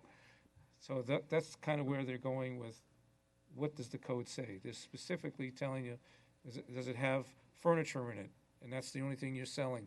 Does it have automobiles in there with high potency fuel? Is it a hangar that's got, the person's doing fuel transfers in? I mean, there's certain things that they're asking within the code that says what you can or can't do. And again, I'm just using that as kinda. Yes, my only other question would be, because what's concerning, I see where you want to strike the 5,000 in item 1, but in item 2, you still have 5,000. Why is that still there? Go ahead, Ron. If it were not there at all, the residential code says any residential building is required to be sprinklered. But we understand what we're up against out here, so we set a higher threshold of 5,000 square feet, because any residential structure, if it were taken out, any residential structure out of the IRC is required to be sprinklered. And if I may, real quick, give you a scenario. That's less restrictive. That's what I was trying to say. That's what I So was you gonna guys, say. your own argument counterintuits what you were saying, because here it is saying, I have to have a number, but you just said that the code that you want us to adopt is more restrictive than what we did. Okay, so Also, this is- there's two different codes. understand that. We're not changing the residential code at all. This does not change the residential code. It only changes the IFC and the IBC as it relates to commercial. So, here's an example here. Janie, If you had a, let's say, a office building of 3,000 square feet, not required to be sprinklered, but they move out and a paint store moves in, only 3,000 square feet. Because of the amount of flammables and things like that, the fire code may say that that same building now has to be sprinklered. That would be a scenario where we revert only to the code. Let's say it was 5,001 square feet and it's a clothing store. Clothing store moves out, 5,001 square feet. It didn't have to be sprinklered. I mean, it had to be sprinklered under today's, but it wouldn't have to be sprinklered if we moved that. It was 5,001 square feet. But if a paint store goes in it, because of the flammables, the fire code would require it to be sprinklered. Same building, different occupancy, because of the level of safety that's required for a paint store full of flammables. Bad scenario for me because I owned a paint store, and we never had that kind of flammables. We mixed a lot of latex, but we didn't fool with a lot of flammables. Yeah, but right now, if your paint store is over And 5,000 we were not square feet. required, and we would not be required today. I'm sorry, but. just using that as an example, flammables, because you got paint thinners and so on and so forth. It No, just, Still, it's. So, Donna, or Commissioner Cox, it's just pointing out that the occupancy of that building, if it's a 3,000 square foot building and it's a Jack-in-the-Box, it isn't gonna require sprinklers per the code. But if it was sold and somebody moved in a business that did have flammables or combustible stuff in that building, it could then trigger it because of the code requirement. It's not based off of the building size like we have it written today. The way it's written today, anything in that building that's over 5,000 square feet, you gotta have sprinklers. And to answer your question, Commissioner Blundo, on the difference of why did we make the IRC less restrictive? We have that ability with the IRC because it's not adopted by the state. It's adopted by the county. So we have full purview over that code. So that's where the difference is. We can't do that with the IFC because it's adopted by the state. Understood. But there's a state law that says regardless, you cannot, we as a board or anybody cannot make any NRS less stringent than if all we can do is make things more. We can't make There's them some that give you the ability And to that's- do, but yeah, I mean, but this That's the doesn't, this NRS. isn't anything to do with the NRS here. I mean, this isn't making anything less restrictive The than NRS applies to us. okay, so. We have to follow the NIS. or So, Commissioner Blunder, you said you wanted to take a shot at something? No, go ahead, Commissioner. I was just going to make a motion to adopt Nye County Bill Number 2022-05. Second. I have a motion and a second. Any more comment? I just want to make it perfectly clear to the board so they might vote for the people that this makes it less restrictive. So we don't have to do fire suppression in everything. Thank you. I know the guys at the airport will love it. And most people around here will love it because it don't have to have all this stuff. But so, any other comment? I'll call for the Our question. commissioners, if I might. Oh, go ahead. And I would always defer to Marla or Michelle who are standing by, but you also have to provide for an effective date. Thank you. Uh-oh. Chair, if I may? Please. We do have an opinion from Marla that we don't have to have the effective date as part of the item language because it's, I'm sorry? It becomes immediate. Well, no, it doesn't. So when is it? I'm just asking the question. It's as, it was as proposed, so we do per NRS. I will check. June 27th is the recommendation. Thank you. I'd like to amend my motion to June 27th, 2022. Amended. And I'd like to make a comment that I just think there's a better way to do this than what is. I wholeheartedly agree. Well, I'm willing to learn a better way for sure, because these are a lot of work. So if there's a way to avoid this process, I'm all for it. Thank you. Well, I'd be happy for the folks that are saying that, because I know I've been there many times trying to get this stuff changed. But step up. So Donna, you say you have a way of making it better?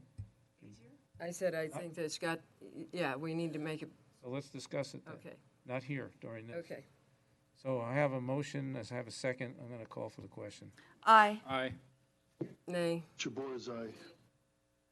Carboni is conflicted, but he's gonna say aye. Thank you, Director. Thank you. Thank you, Mr. Reiner. We take 5. So we'll see where this goes.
All right. So again, we're back to order. Thank you. Item number 8. Ladies and Item- gentlemen, Item 8, for possible action, public hearing on results of Public Works identification and determination of improved roads and streets maintained by Nye County as of December 31st, 2020, for the purposes of compliance with Nevada Revised Statutes, Chapter 365.550, Paragraph 8, regarding proceeds of tax levied pursuant to NRS 365.180 and other matters properly related thereto. Okay, I'm gonna open the public hearing, and I'm gonna open up the public comment section. So anybody got a public comment on the phone? No, Chair. Thank you, Sam. I don't see anybody jumping, so I'm gonna say I'm gonna close the public comment portion and continue with the public hearing. Director, you have something you wanna forward us? Yeah, I just wanted to let you know that this is just a cleanup item from last year. For some reason, the public hearing was not held before we submitted to the state in fiscal year 21.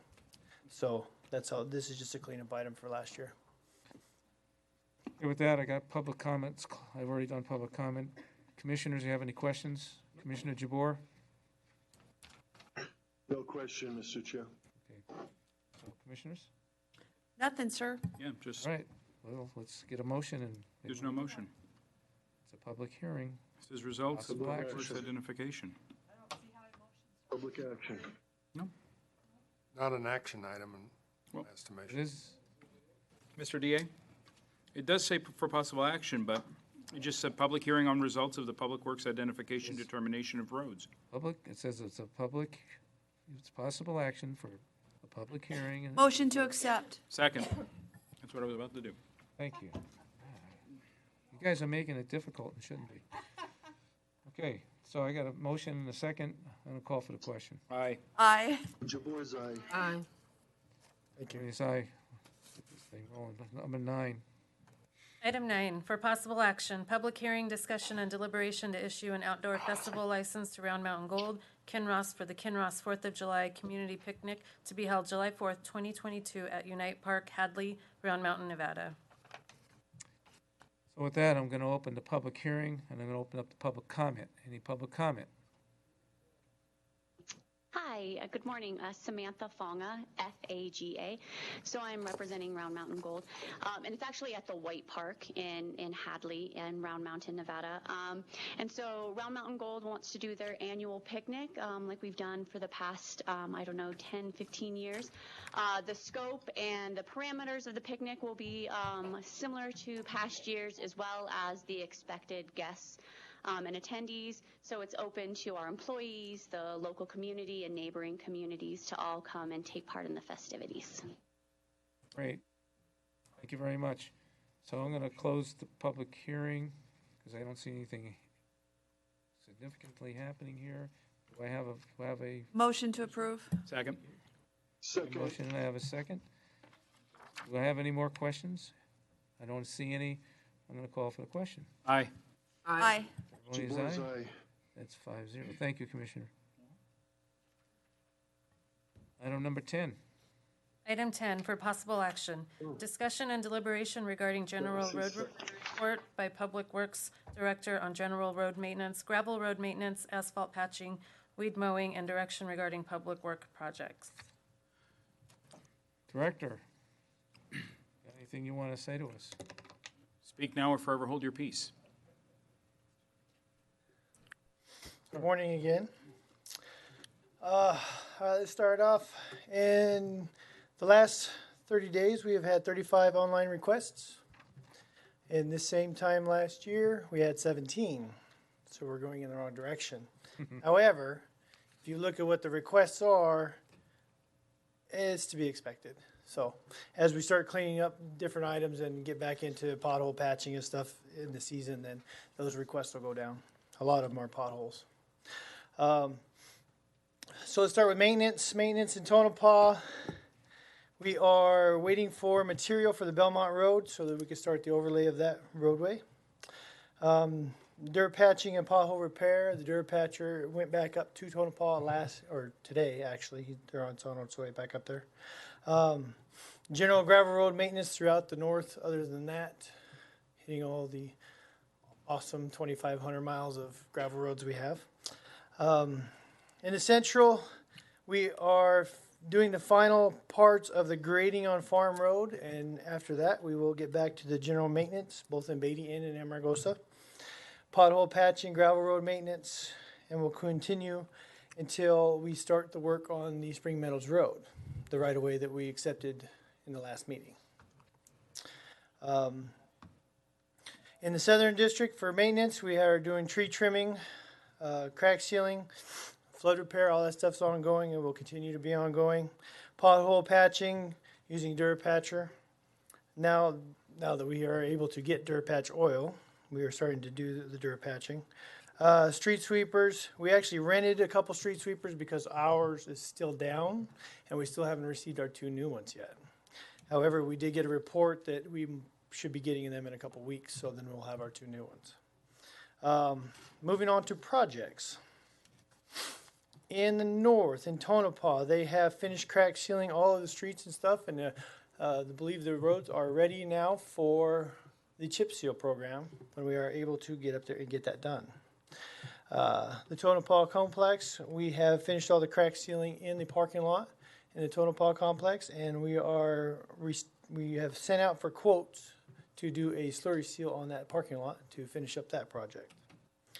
Belmont Road, like I mentioned, we have a PO. We have ordered the cold mix to be able to do a skin patch overlay in the heavy potholed areas of the Belmont Road. We are waiting for the contractor to make the material. In the Central District, the Farm Road, I believe we are going to start paving that. They will spray the first half of it and put the prime down on Monday, the 13th, and they will start paving on the 14th, doing one half at a time. In the Southern District, the Prump Chip Seal program that we have, the list that we have for this year, we are getting started on also on Monday the 13th. We have been waiting for chip seal oil from our supplier for 2.5 months. Apparently the supply chain problems has hit the oil industry, as nobody can tell by the price of gas. But anyways, Front Valley Boulevard South Improvement Project. We also are expecting a actual start of excavation on the 13th. That was a report given to us today by the contractor. Front Valley Boulevard North Improvement Project, as you could tell, we started doing shouldering.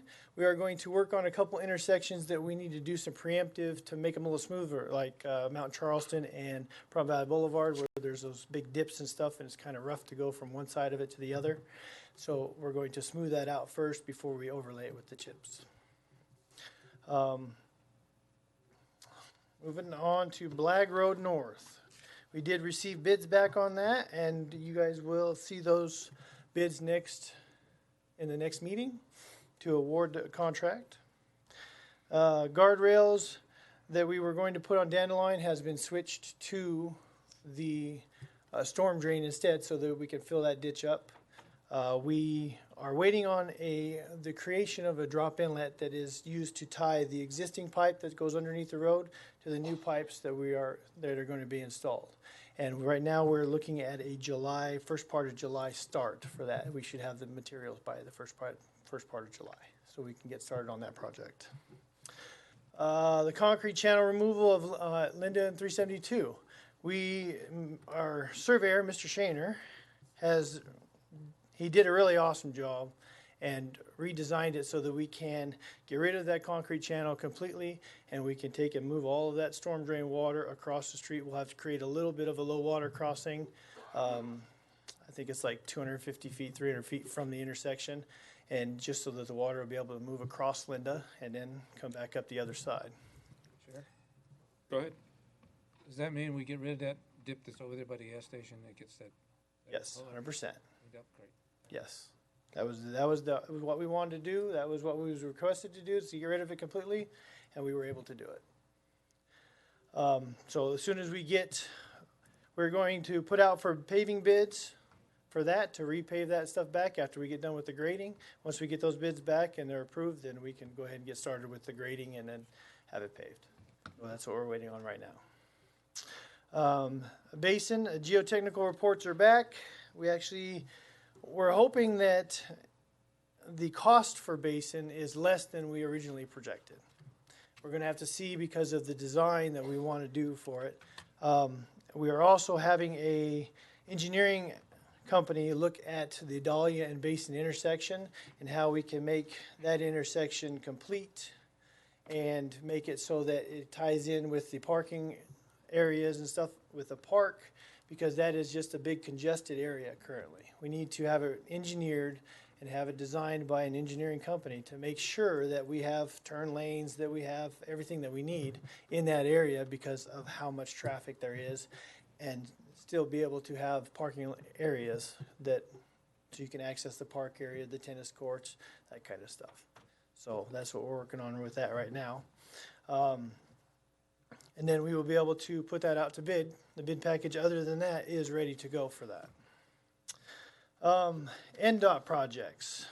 Starting on the 27th of June, NDOT will start the R&R process of 160 from Taco Bell all the way to Boot Hill.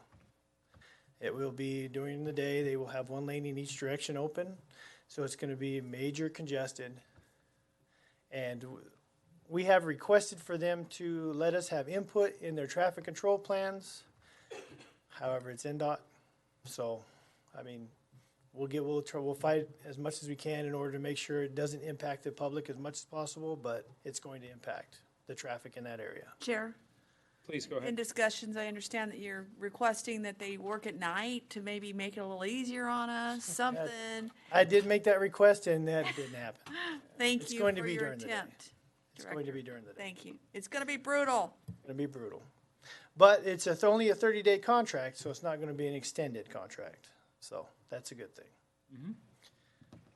With that, I'll turn it back over to you guys. Thank you. Let's, Director? Yes, sir. Mr. Chair, please go. Commissioner Carboni. Belmont, didn't we have a road that we had real problems with up there that we were supposed to do some creative thinking? Where are we with that? I will have to check, because the last I discussed it was with the previous director, and I don't think it went any further than that. And to tell you the truth, I haven't done anything with it since then. So let me find out where it went, where we got to with it. And That's not true. what's that? You went out and tested and you were going to do. No. He's talking about Belmont. in Belmont, the Oh. road in Belmont. Oh, sorry. For some land and stuff up there. I know what you're talking about. Yep. Yeah. Okay. Yeah. All right. I will have to check into that and see exactly how far we got with that, but Yeah, because it would be nice to get that worked out. And then, obviously, it's the other piece that Commissioner, yeah, it's another big piece, and you are working on that. we are working on that, yes. Thank you. Commissioner, do you have anything else? Please, go ahead. Thank you. I don't have anything, Chair. Thank you. Okay. Commissioner Jabor? No, I'm good. Thank you, Mr. Chair. My pleasure. Commissioner Cox? No, I think he's answered all the questions I have. I'm still working on and waiting for the other ones to get finished before I bring you any new ones. Thank you. I'd like to recognize Chief Lewis. Thank you, Chief Lewis, Fire Department. Just want to remind the public to be patient with us during these projects. Our north-south thoroughfares are going to be impacted over the next, amount of time for those repairs. So it could delay our response times a little bit. And we're going to try to make the appropriate adjustments, but there are two major roadways for us to get to from the north to the south. So please be patient with us. Thank you, Chief. And if I may add to what he just said, that was part of our discussions when they asked what our main problems that we had with the whole thing was the fact that that is our only way to get from the north to the south for EMS. And they were like, yeah, so I said, you need to make sure that EMS can get through there no matter how much traffic is stacked up in your lanes. And they said, we will make sure that that happens. So. Thank you. Let's, I'm going to reserve my comments till after public comment. Let's open up public comment. Anyone wishing to speak? We have 3 minutes.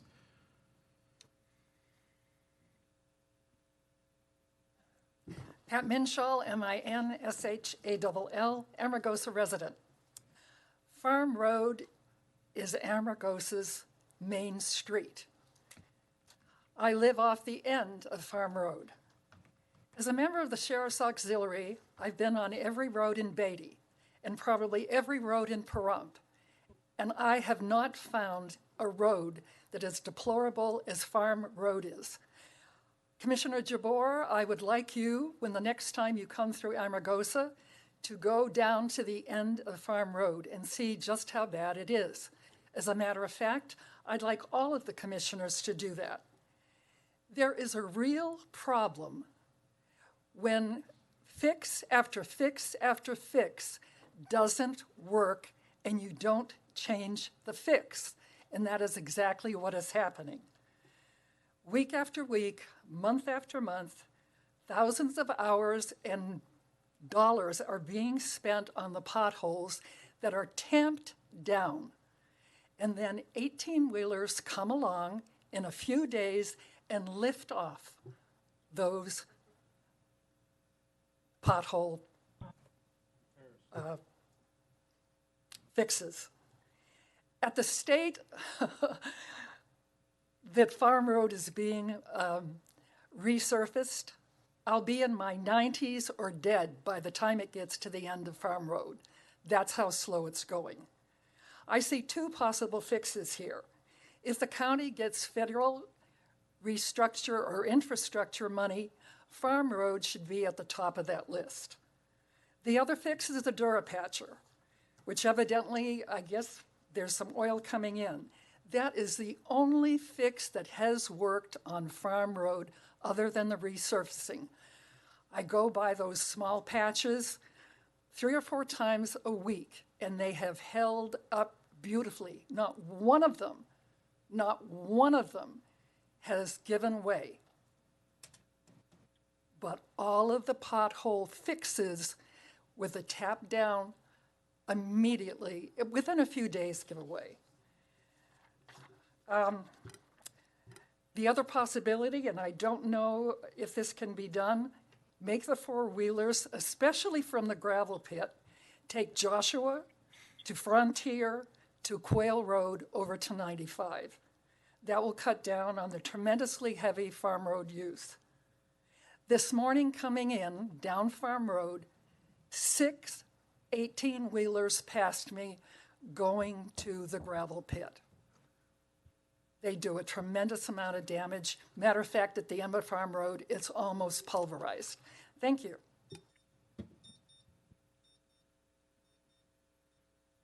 Anyone else wishing to speak? Anyone on the phones? No, Chair. Anyone in Tonopah? No one in Tonopah to speak at this time. Thank you. I'm going to close public comment at this time. Director, just a few brief comments. I think the crew's doing a great job. They're out there. I'm happy that people are turning in the complaints. It gives us kind of like a barometer of where we can focus, and when we have them, hopefully we combine them and say, let's just hit this whole area while we're out there. I know we've been struggling with the oil, and I'm happy to hear the report there. Outside of that, let's keep moving forward. Ms. Menschel, I've heard your concerns about Farm Road, but Farm Road is a tremendous project to undertake. Now, would you like us to use every dollar we have in the reservoir to just do Farm Road? And I think that would be illogical and irresponsible to all the other citizens here in Nye County. But we haven't just put Farm Road by the wayside. I think we've given Farm Road a tremendous amount of attention and continue to give it tremendous attention. We've been taking it one bite at a time. So I hear you, and I know you subscribe to the squeaky wheel methodology, that you come and you continue to squeak with the wheel, and that it's going to get the attention. But it's been getting attention, and we've not neglected it. So thank you for bringing, you like the potholes being filled with the Durapatcher. So, Director, let's look at that as an option. Let's get it out there. But I hope you heard what we've shared here today, that the oil just hasn't been there for us to purchase. The state was purchasing it, and it's been a little bit of a struggle. So with that, I just want you to know. Mr. Chair. Just a moment, sir. I just want you to know, and I just want to share that nobody's neglecting that specific road. I think over the years, at least the years I've been here, we've given it a tremendous amount of attention. And we'll continue to, because it is a priority, just like all the other roads are. Go ahead, Commissioner. Thank you. I would just like to share that during the public comment, point well taken. If you're familiar with, and I know that you are, many people are not, that they take a shovel full of the product and they put it into the pothole and they tap, tap, tap, just like Ms. Minchell said. Well, that tap, tap, tap is not strong enough to solidify and secure that product that's going into that pothole, especially when an 18-wheeler or vehicle is driving over. So it does seem, and it appears to be, that it's wasting money, taxpayers' money. It's wasting product. And so thank you for recognizing that maybe we need to go to a different process, because the tap, tap, tap method is just not working. It's not effective. I've seen it. I've driven over it. And I have been to Farm Road where it transitions from the pavement onto the gravel. So I'm well aware of the county roads, as you are, and many of us are. We don't just sit home. So thank you for that. My pleasure, and we have been very supportive. And look, there just isn't enough money to do every road at the same time. It's just fiscally, it's not there. So we're working on it, and I want Ms. Menschall to be rest assured that it has been a priority. We've discussed it at length at RTC meetings and such. So, Director, I know you're taking the feedback here. I saw you nodding, and we look forward. Please make sure you communicate with Ms. Menschall. She also gave you some, what was it? You gave the roads a different way to avoid Farm Road. And I saw you taking some notes, so maybe you get with her before the end of the meeting and just shore it up so you get exact. All right, wonderful. Any other comments?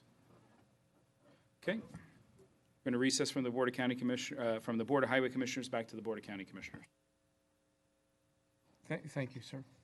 And then we're going to go ahead and, as the number 11, we're going to go into the Licensing and Liquor Board. So with the sheriff, the chair of that group, come on up.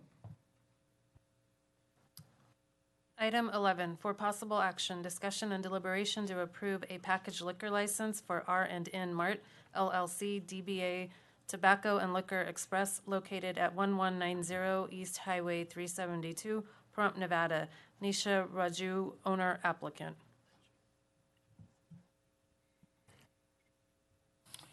Sharon Worley. Thank you. Commissioners, the floor is open to recluse, abstain, or make declaration of non-conflict. I have a quick disclosure to make. I hold a privilege liquor license, and it would not impede, there's no pecuniary interest, and it would not impede my participating in this item. Thanks. As we just read, the discussion and deliberation is to approve a package liquor license, and the owner applicant is Nisha Raju.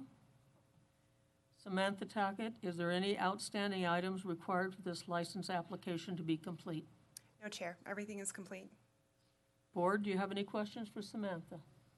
No, Chair. No. Background investigation is complete, and Under Sheriff Michael Eisenloffel is available to the board to answer questions on the background investigation. Board, are there any questions? No. None that we know. Is the applicant present? Do you have anything you'd like to say? Please state and Okay. spell your name if you're going to speak. No, thank you. Okay, then public comment is open. Is there anyone in the audience or on the phone or in Tonopah who would like to comment? There's no comment on the phone, Chair. Nobody in Tonopah, Chair, at this time to speak? Okay. Deliberation and comments from the board? Motion to approve. Second. Second. All those in favor? Aye. Aye. DeBoer's aye. All those opposed? Passed. Thank you very, very much. Thank you so much. Good luck with your business. Thank you. And now I'd like to turn the board back over to the DOCC chairman. Thank you very much. Thank you. Thank you, Chair. Well done. So now we're going to move into item 12, sitting as the governing board of the unincorporated town of Pahrump. Item 12, for possible action, discussion and deliberation to, 1, appoint 2 members to the Parks and Recreation Advisory Committee due to 2 vacancies from the following list of applicants: Dave Clayson and Lois Seastrunk, or 2 re-advertised for the appointment. Chair. Yes. I'm going to make a motion to appoint Mr. Clayson and Mr. Seastrunk for the terms expiring of June 2024. Second. I have a motion and a second.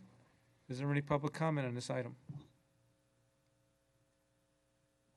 On the phone, Sam? No, Chair. Thank you, Sam.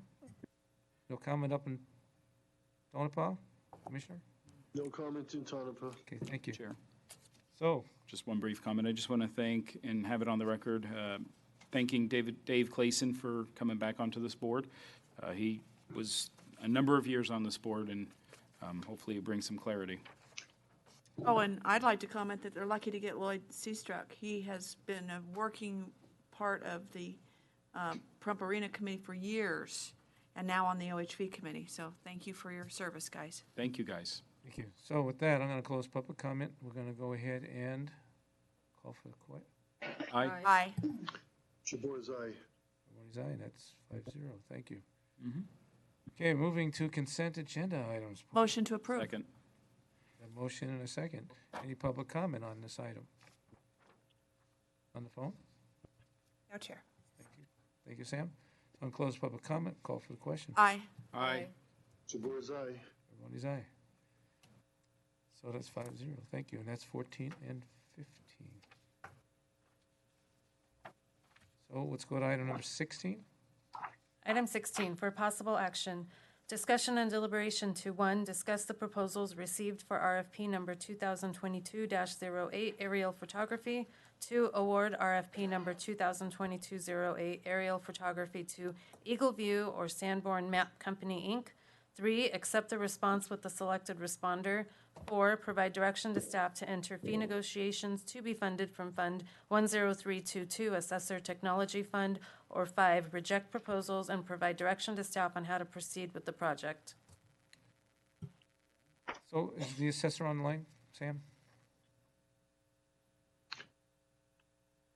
If the assessor Excuse me, or Mr. Chair. Mr. Chair, I have both Honey Strozzi and Justin Zimmerman here in Tonopah. Oh, there you go, Justin. Thank you, Justin. Go right ahead. Good morning, Commissioners. Sherry sends her apologies. She had an appointment today that she couldn't miss, so I'm filling in for her. So why don't we just start off with, do you guys have any questions? There's a lot of terminology in these contracts that's very industry specific, and they were kind of hard to quote. I know Honey and I went back and forth a lot. So if you have any questions, why don't you let us know? Mr. Chair, at the time of the posting of the backup, I stated I had a breakdown of the costs, and that was with option 2. However, since then, the assessor's office has decided that they would like to select option 3. I was able to come up with some quick costs for at least the first flight. And that's broken down. I'm not even sure on what page, so you guys can follow along with Eagle View. But with their first flight, the cost Are you would be $320. Honey, are you talking about the Yes. Eagle View? Their breakdown is on Yes. page 20, I believe. Yes, okay. And with option 3, the first flight is $312,000. Is that 552? 550. 550? Sorry, I don't have my glasses on. And then at the same estimated square mileage for the Sanborn Company, the first flight would be $643,257. So for the total aggregate, what's the total of each one? Eagle View and Sanborn. The total for all 3 flights for Sanborn would be $884,160. Eagle View comes in at $619,050. So you guys have that? Over budget by We do. 100,000. And the budget for this is annually around $500K? We do like to keep it around 500K, but these 3 flights will happen over the course of 3 different years, and the payments will be amortized over the course of 5. So this isn't going to be a one-time lump expense. That makes sense. So thank you for that. Now that you've heard that, I'm going to open up public comment, so at least they have an idea where we're going. So is there any public comment on this item? On the phone? No, Chair. Thank you. I'm going to close public comment. Commissioners, what do you think?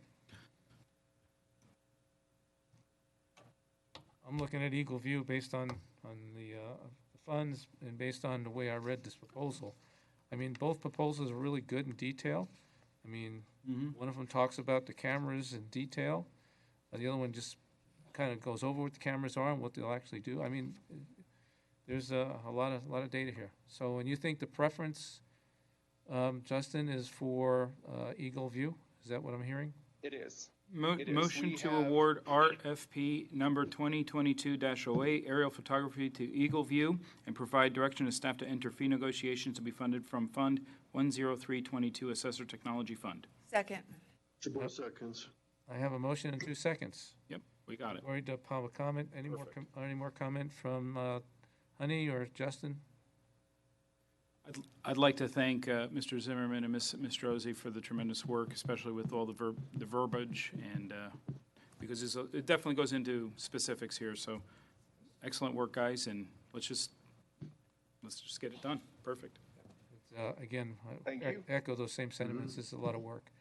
This is a real detailed package. With that, so I'm going to call for the question. Aye. Aye. Aye. Jabor's aye. 5-0. Go get photography done. Thank you. Thank you. I want to get going to lunch here soon, so. Let's hit item 23.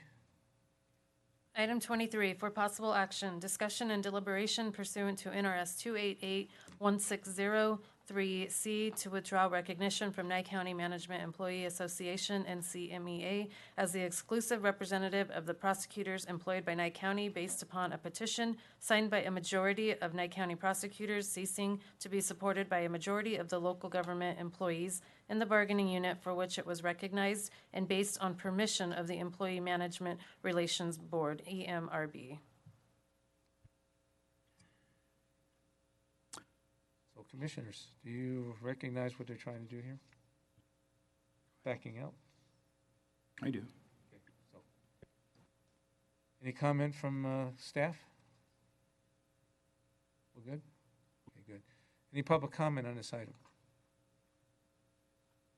No, Chair. Thank you, Sam. I'm going to close public comment. Commissioners? I'll make a motion to withdraw recognition from the NCMEA as the exclusive representative of the prosecutors employed by Nye County based upon a petition signed by the majority of Nye County prosecutors ceasing to be supported by a majority of the local government employees in the bargaining unit for which it was recognized and based on permission of the EMRB. Sounds great. Jabor seconds. Thank you. So I got a motion and a second. So no other comments? I'm going to call for the question. Aye. Aye. Jabor's aye. Aye. Aye. 5-0. Thank you. I'm going to try to hit these sheriff items, and then we're going to go for lunch, so we can get the sheriff to go back to work. So number 24, excuse me. Item 24, for possible action, discussion and deliberation to issue a display fireworks event permit to the town of Round Mountain for an aerial display at their annual 4th of July event on Monday, July 4th, 2022. This event is being held in the Hadley subdivision in Round Mountain, Nevada. Pearl Olmedo is the applicant. Motion to approve. Second. I have a motion and a second. Do I have any public comment on this item? Chair? Any from the phone? No, Chair. Thanks, Sam. We'll close public comment. I got a motion and a second. I don't think we have any more questions from the board. Call for the question. Aye. Aye. Aye. Jabor's aye. Everybody's aye, it's 5-0. Item 25. Item 25, for possible action. Thank you, Pearl. Discussion and deliberation regarding a renewal of a wholesale retail fireworks permit for Alamo Fireworks located at 2641 East Highway 95, Amargosa Valley, Nevada. Patrick James, applicant. Motion approved. Second. I have a motion and a second. Actually, I got 2 seconds. Is there any public comment on this item? On the phone? No, Chair. Thank you. Thank you, Sam. I'll close public comment. We'll call for the question. Aye. Aye. Tony's aye. By the way, thank you, Commissioner Jabor, for that comment that you made. Item number 26. Item 26, for possible action, discussion and deliberation regarding a renewal of a wholesale retail fireworks permit for Blackjack Fireworks located at 1181 South Highway 160, Pahrump, Nevada. Kevin Laban, applicant. Motion to approve. Second. Can I get, I gotta get some comment here, so could you come on down? Thank you. The reason why I'm having the director from planning coming down is we have some concerns about what was going on in Blackjack. This is a combination of 2 organizations that they have not been meeting any of the requirements that this board has put on them. And in actuality, all the stuff that they've turned into you has expired. So can you tell us what's going on? Yes, commissioners, and good afternoon now. The applicant's also, I believe, on the line. I don't know if they know to push, that star 9, to speak. But, yeah, we've been working with them. As you guys know, there were CUP requirements put on all of the fireworks facilities, trying to eliminate the container storage that we see along the highways and put it into a warehouse, not only for aesthetic reasons, but also for a fire and life safety concern aspect, being that many of these are around residential areas, and they've been fairly contentious anytime they've came before the Planning Commission for their conditional use permits or any types of expansions or anything else. This particular applicant, you are correct. They had submitted for site development for a new location to go along with their conditional use permit to build a warehouse and a new retail store down on the highway. It was some time ago. They did apply for extensions through the RPC on their CUPs, and they were granted those extensions. They were in 6-month increments. But with the site development, they had also applied for an extension on that process, which that process, once you make application, you have 6 months to get a certification on that plan. They did ask for an extension of another 6 months, which the code does allow us to do that. So that was granted administratively for another 6 months, and that is now expired. I have since learned that part of the delay with this new location is that they had to go through the annexation process with the utility company, which is quite a lengthy process. But with that, even before which that was approved just this last week, but even with that, they had to reappropriate water rights to this property in order for the utility company to be able to provide that service. And that is kind of where they're stuck right now with DWR. If I understood it right, they made application for that approximately 2 years ago, and it has still not been signed by the state engineer. They're not changing a point of diversion or anything like that. It's literally just applying water rights to that new property, because it'll all be serviced off of the infrastructure that's out there. So I will say that on behalf of the applicant. We were under the understanding, or under the appearance that it looked like people were just dragging their feet, but that apparently is not the case. And I did ask the applicant to call in if you guys have any questions. I think your comments are acceptable. They're very sufficient. I mean, DWR is way behind. Yeah. And Division of Water Resources. So that being said, I think that this particular applicant sets in good standing, is making effort, and unfortunately, the system gets in the way sometimes. Thank you, Chair. So we actually have a motion and a second, and I think we call for public comment, but I'll call again. Anybody out there want to talk public comment, phone? There's nobody on the phone, but I do have the applicant. Okay. You guys want to hear from the applicant, or do you want to move forward? Let's go move forward. And my comment would be is they need to make sure they get with the planning community so we can figure out where we're going in the future based on the documentation that's already been submitted and our plan to move those containers. So we need to keep following up with that. So thank you for that. So with that, I got a second, and I got a motion and a second. I'm going to call for the question. Aye. Aye. Everyone is aye.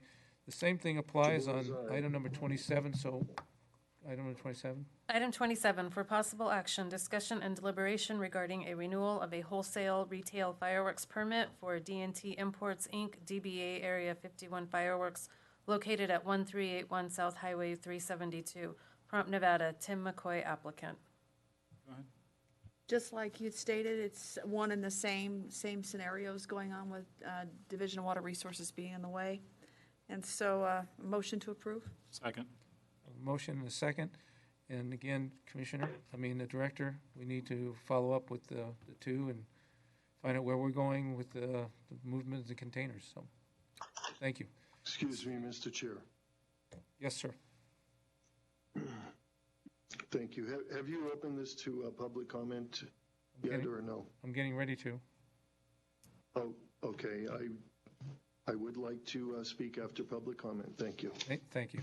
Any public comment on this item? And obviously, the applicants are on the phone. I don't know if we really need to hear from them. I think the Maybe after. got a handle on this. So Commissioner Jabbour, go ahead. I'm going to close public comment. Thank you. Not to confuse the last item with this item here for Area 51 located at 1381 South Highway 372 in Pahrump. At last year's meeting, when they were before us on June 15th, 2021, this was discussed in detail as far as why these containers were still on the multifamily lot that was fenced. There was a K-rail issue that was in the back of the property, on private property, placed there by Public Works, grading, watering system, etc. Director Wagner got up and said that the CUP was that they had to remove the containers from the multifamily lot, and that their license expired April of 2022, and that if one container was left on that property, their CUP would not be approved, and they would not get their license. Now, if they've been working on this project for the past 2 years, and we're just discovering now that there's a water issue with moving water rights, etc., and that they are behind the Division of Water Resources, that was not expressed last year, and here we are again. As I mentioned, quote unquote, they've been playing the dance with the commissioners for the past 7 years. I've only been on for 1.5 years now, so this will be the second time that I will state it again. Is Director Wagner still in the audience? Yes, he is. Commissioner, do you need him? Director Wagner, please, I have a question. Yes, sir. Thank you, sir. Director Wagner, back in March of 2022, we had a conversation that perhaps a letter should go out to the applicant, that it would be coming up in June, and perhaps we should give them a heads up and ask for further information. Do you recall that conversation? I do. Okay. Did a letter ever go out to the applicant? A letter did not, but a conversation was had, yes. Okay.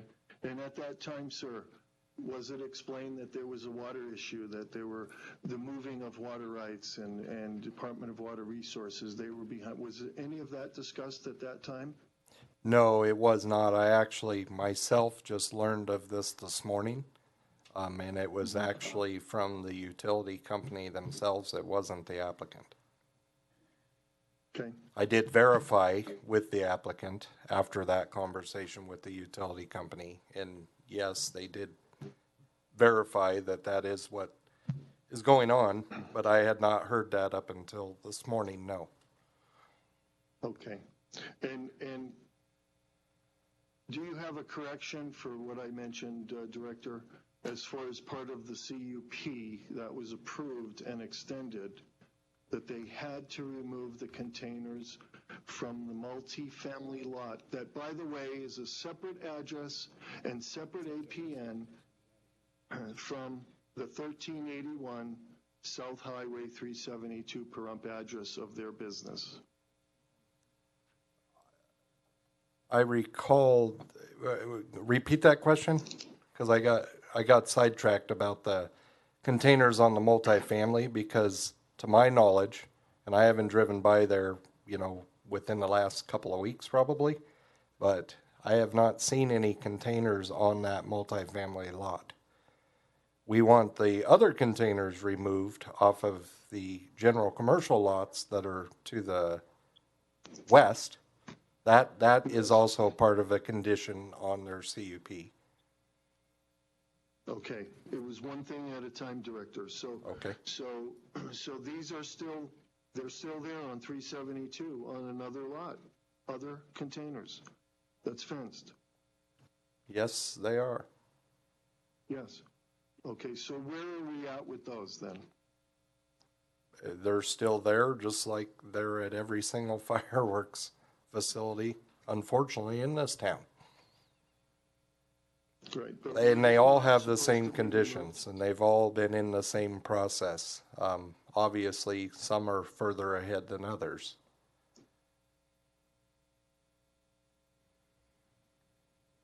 So my question, Director, as you were speaking, was, were they not supposed to also be removed?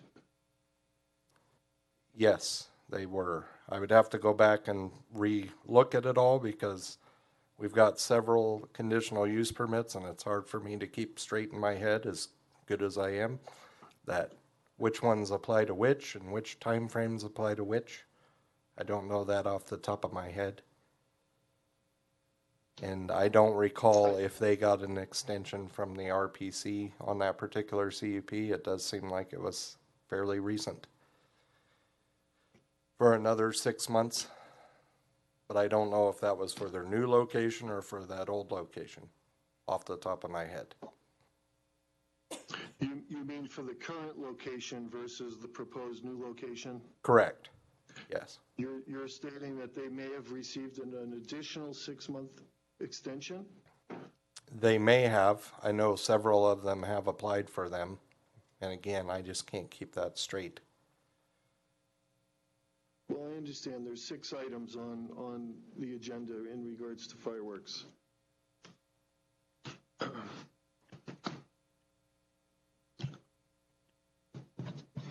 We have, Director, we have these ordinances, we have these CUPs and SUPs, rules and regulations, ordinances. We have them in place for a reason. And you know that public has been speaking out against these ordinances and these codes, speaking out against code enforcement and planning, that there are so many restrictions and regulations. So perhaps I agree with Commissioner Blundo. In a greater sense, let's just get rid of it all. Let's just get rid of it all if we're not going to enforce it.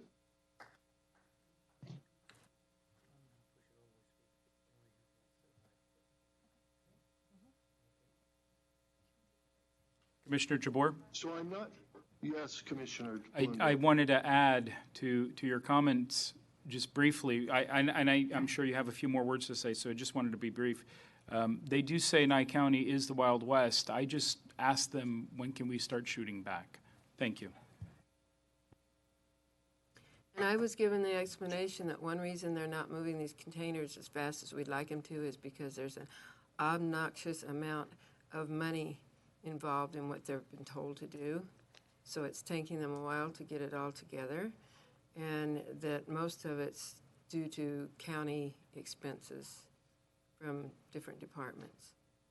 I would haven't disagree verified with that. That's just what the rumor is out there. Thank you. Yeah. I would disagree with that. engineering and building costs and those factors far, far outweigh any fees they're gonna get from the county. And especially this county versus any other county in Nevada. It's, we're talking. or a fraction. I think what we're talking about includes those fees that they have to put out because we have rules and regulations that they have to abide by that cost them a lot of money. So, I thank you guys for your comment, but I do want to tell you that they haven't paid any fees for the last year. Wasn't paid any Right. fees. I'm not talking about the fees they pay to the county, I'm talking about the fees that the regulations cause them to have to pay to meet the standards, that they have to pay to engineers and all that other Well, stuff. So it's a combination, and it's very, very expensive. that's the engineering cost, I got that. Well, is there some reason why they can't just move these containers to a different location on maybe some industrial property They could certainly do that. without building a building? They have If to it wasn't on the highway or within a residential area, certainly, put on an industrial. certainly. They had those options, Donna. And they want That's to not their stay on the marketing highway? plan. That's part of their marketing plan. They want to build a warehouse and a store together. That's the plan, what they're working on. That's the reason why. Okay, so then they will not have containers after that. Chair, Commissioner Jabor, did you have further comments? I do. Please. Thank you. I apologize. It's quite all right. This is good information. That's why we're talking. If appropriate, my question is, are we able to, as Director Wagner stated, and we still don't have clarification, solid clarification, that the RPC may have extended by 6 months. So if appropriate, are we as the board able to also extend only by 6 months and reevaluate in 6 months?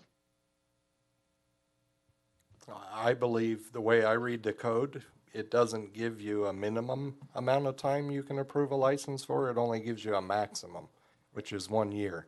So I think anywhere between 1 day and 1 year is your purview. Mr. DA, can you elaborate? I believe I've heard that opinion expressed before by our office. If Ms. Lotek is on the line, maybe she can chime in, but that makes sense.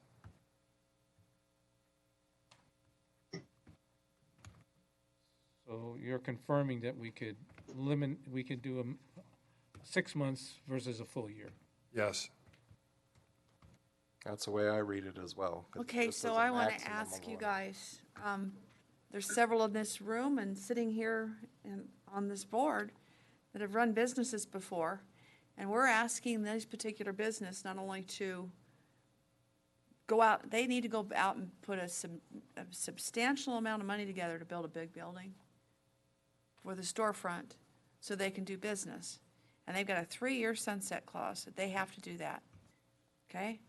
And then we're gonna just give them a 6-month permit to keep operating? I think I'd be questionable whether or not I'd wanna go build a building if I can't even get but a 6-month extension on my occupancy on what I'm doing. So I would not encourage that. If you really wanna see them build, saying. Commissioner Jabor, you have anything else there? Not at this time, Mr. Chair. So what is your suggestion, Commissioner Jabor? Well, I readily understand where Commissioner Strickland is coming from, of course. However, again, if you drive up 160 and look at the proposed site, there are no survey marks, no flags, nothing. Nothing has been done to that property to improve that property in preparation, or is this preparation only on paper and we're just discovering now that there's a water issue?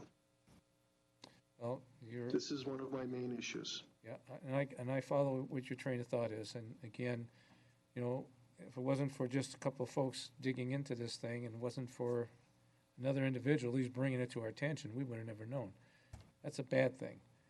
But I mean, what do we do now that we know that we have that situation? And yes, we do have had a lot of conversation. But again, if we take the license and reduce it, does that benefit them to be able to move forward and continue the operation? I would suggest, again, this is a privileged license. It can come back at any time, and we can have whatever our justification is to remove that license. So if in fact we go forward and give them the 1-year license, as it says in the documentation, and they don't perform like they said they were in regards after they get their water situation straightened out, I think we need to bring it back. I think it's, I mean, if that's what we have to do. Can I get some clarification from Commissioner Jabbour? We're talking about the CUP portion of this equation. Is that correct? Or are we talking about the complaints that were lodged against this business? No. 'Cause I don't know.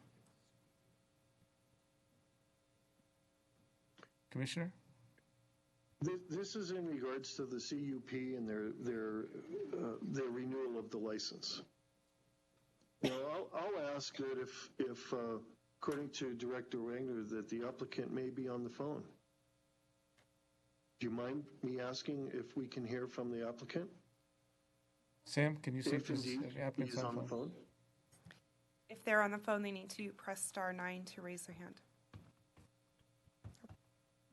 Okay, the caller is unmuted. Please speak and spell your name for the record. Yes, my name is Miguel Toledano, Miguel, last name Toledano. I am the Director of Operations for D&T Imports, doing business as Blackjack Fireworks and as Area 51. And in relation to the issues with us moving forward on the construction of our warehouse and our retail store, the water rights we have been we've been experiencing this for over a year, to be exact. Waiting for the state engineer to sign off on the annexation rights and the water rights as well. And so those are the challenges that we've been experiencing, and as well as the cost associated with the building cost, along with COVID and the price of materials, the cost of the structure has almost doubled as a result as well. We're moving forward. We have still been trying to make positive movement in a direction of getting our facilities constructed. You said you were moving forward. Have you been back to the planning director or his group because of all the stuff that's expired?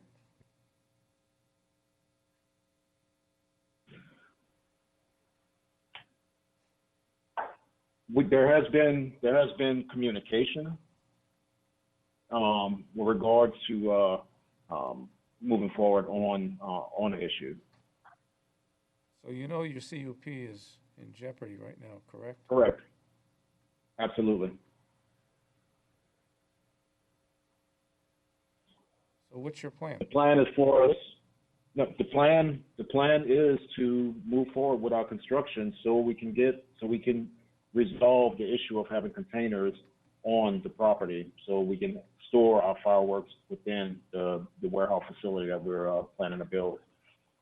That's not answering the question. What are you going to do to move forward? You have, is it expired currently? I will have to check on the conditional use permit. The site development plan that was submitted is expired. That process they do need to start over on. So you see the lack of communication between both groups. I mean, we need to start kind of pumping that up a little bit. We had no idea about the water issue until today. And if it's been an issue for a year, it would have been nice to know that so we could have planned around it and worked with you on some other items. But we're getting so deep into this. Commissioner Jabbour, what do you want to do?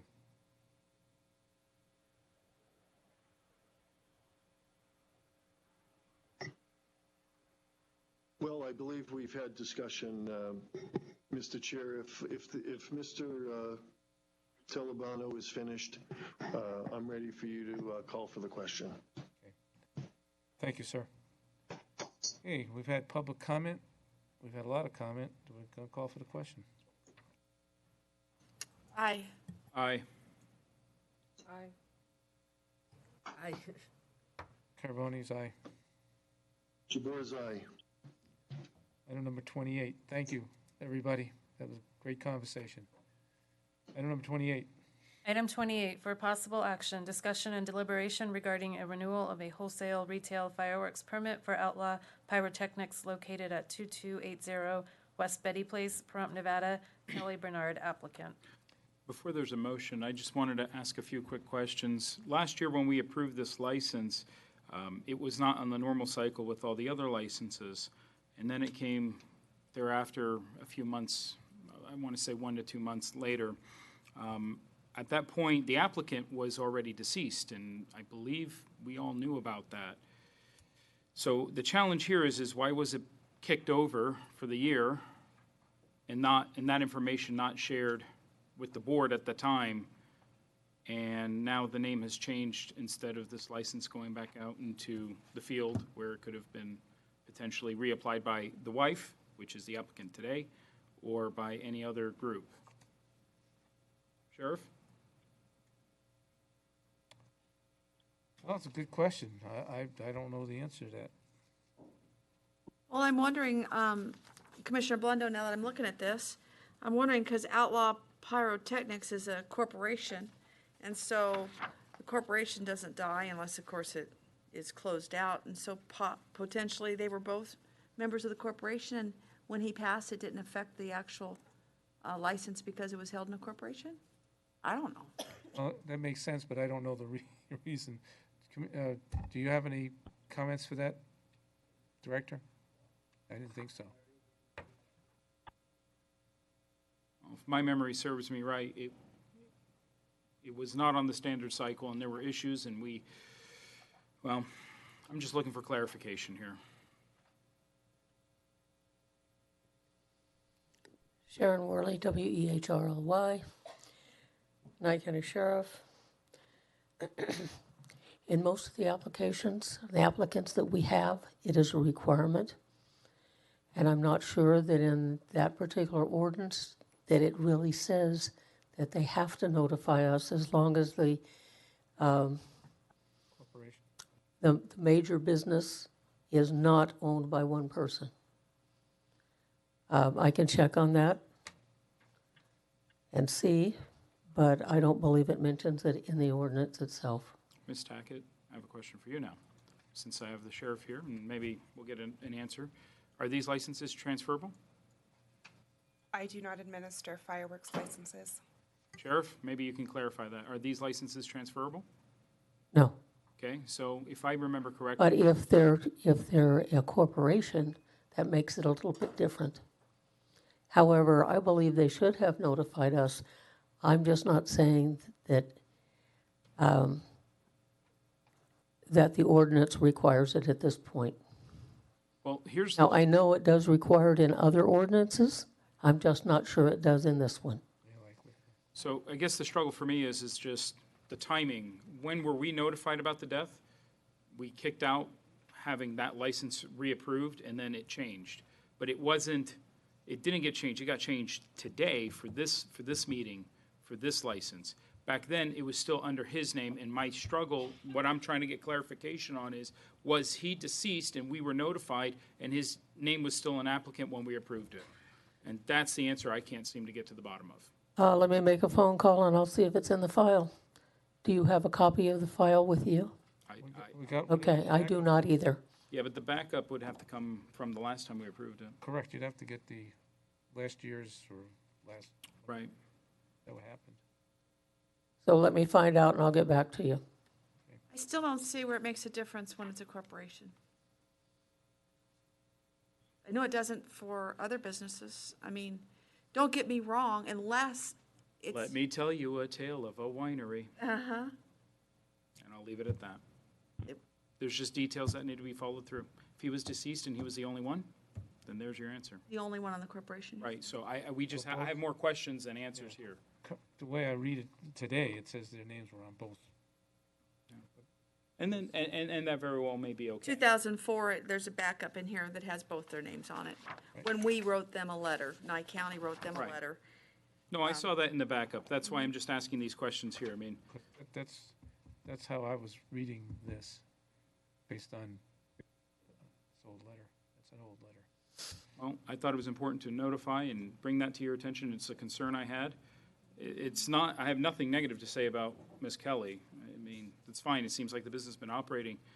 It's about how we handle the situation. So the You have- timing, were we aware of You the have a deceased? good concern based on a Right. past experience that we've had. I just want to make sure we're doing things. No, we're not arguing it. Yeah. Sharon, if you can do something with that, I mean, it'd be nice, because I'd like to get through this agenda. So do we Just sitting. continue the item, or just Oh. move on to a different item for now? I'm at the Go on pleasure to a of the different board. item, if you can do something between now and the next 30 minutes. I think so. Thank you. Item number 29. I know we have some other Thank issues you. with 28, but we'll come back to it. Item number 29. For possible action, discussion, deliberation regarding a renewal of wholesale retail fireworks permit for Phantom Fireworks Showrooms LLC, DBA Phantom Fireworks, 921 South Highway 160, Suite 501, Pahrump, Nevada. William Weimer, applicant. I could have done that too.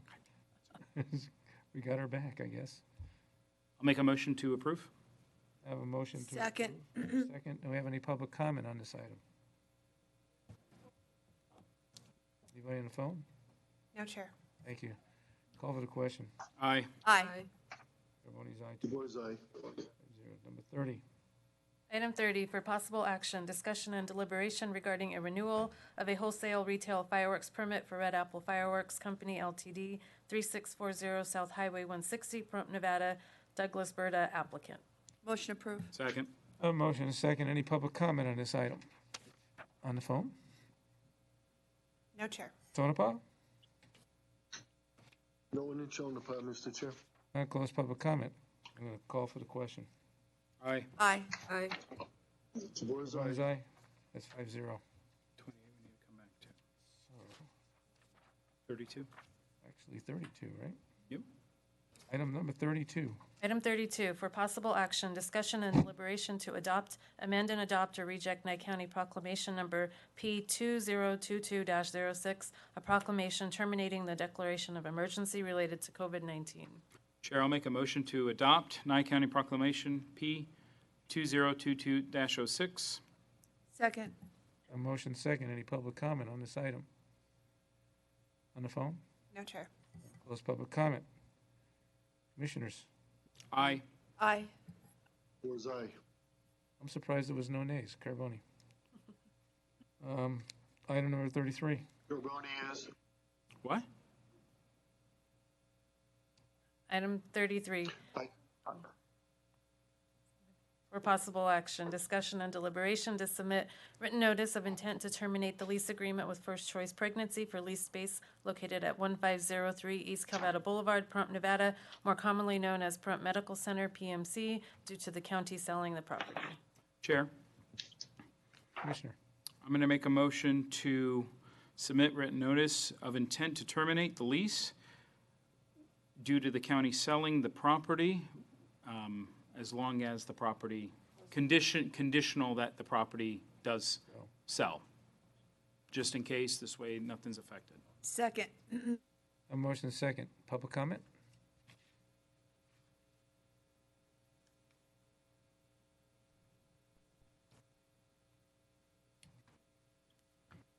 Sam Jones, Jones. I just have a question. You know, when you sold the property, I was here when the guy bid on it, but the public never did know who that person was representing, and I think it would behoove everybody to know This is outside. who bought that property. Thank you for the question, but it's not on this item. Thank you, Sam.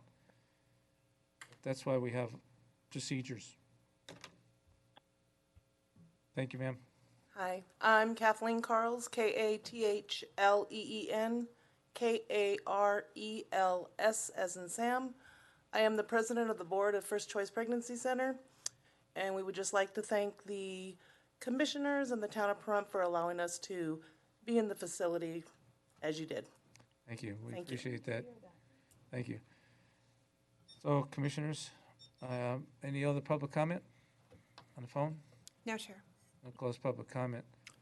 I will share this one piece of information, which I think will just add a little context, that I believe the board president and the executive director, Ms. Irwin, Nancy Irwin, have been speaking with the individuals who will be purchasing the building, and we hope and pray, and it looks very favorable that they'll be able to figure things out as, so, something that's mutually beneficial for both of those parties. Yeah, we've, it's nice to know that that was Just so the happening. board has that information. Well, it's also the public needed to know that because Absolutely. they were wondering what was going to happen, and we have made sure that there's communication happening. Yes. With that, I've closed public comment. I'm going to call for the question. Aye. Aye. Everybody's Jabor's aye. 5-0. Yep. Just go back to item number 28. Reopen it. Sharon Worley, WEHRLY. Possible action, discussion, and deliberation regarding renewal of the wholesale/retail fireworks permit for Outlaw Pyrotechnics located at 2280 Betty. Now you can go. Now I can go. I'm going. In 2019, the license was in both of their names. In 2020, it was in both of their names. However, in 2021, it was only in one name. And we're voting on one name this time. We were not notified. So in 2021, we Yes. voted to renew the license with. Yes, just with the one name. Precedent set. Thank you. Chair will make a motion to approve. Second. Thank you for that clarification. I have a motion and a second. Any public comment on this item?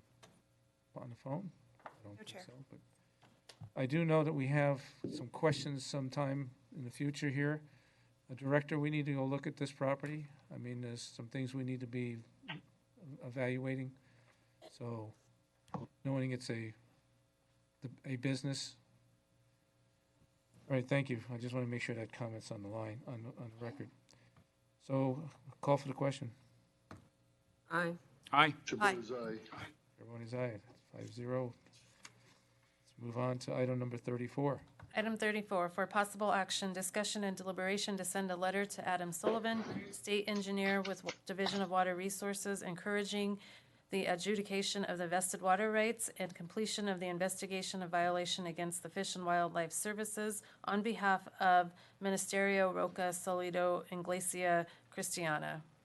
Chair, I'd like to make a disclosure that I'm broker of water rights and work closely with the state engineer in regards to my well drilling license, have no pecuniary interest in this item. Thank you. So, I know that Ms. Wickman was working on this item. So is she on the phone by any chance? If Lorinda is on the phone, she'll need to raise her hand by pressing *9.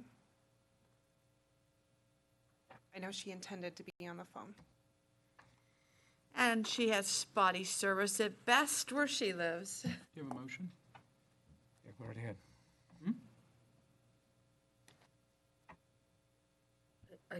Anybody want to make a motion? Anybody? I'm going to make a motion to send a letter to Mr. Adam Sullivan, State Engineer, Division of Water Resources. Jabor seconds.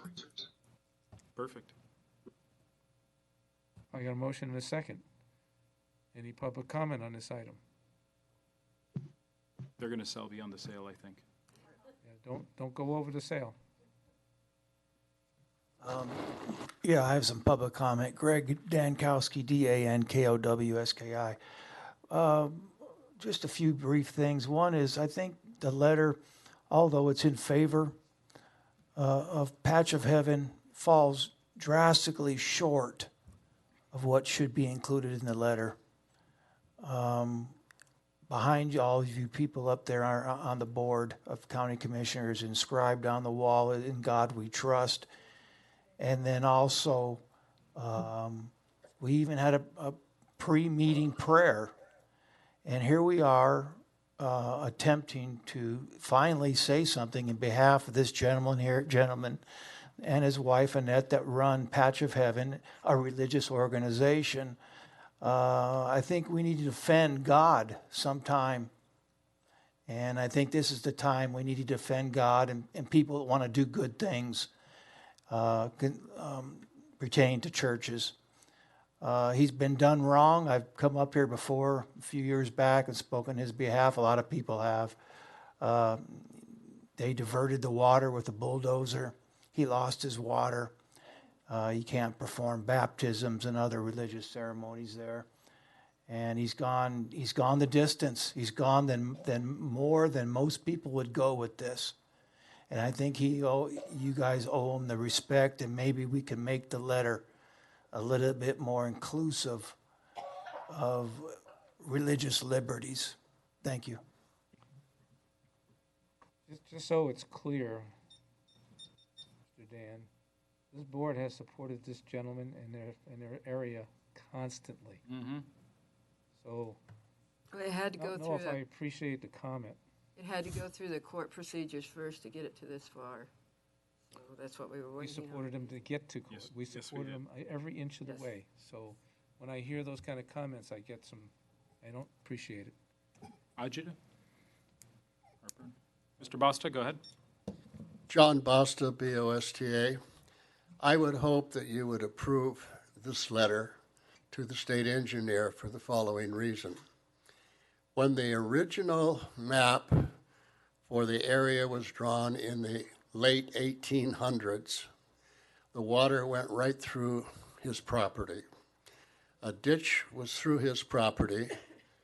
His property had a state-selected land patent, which was for 3 years.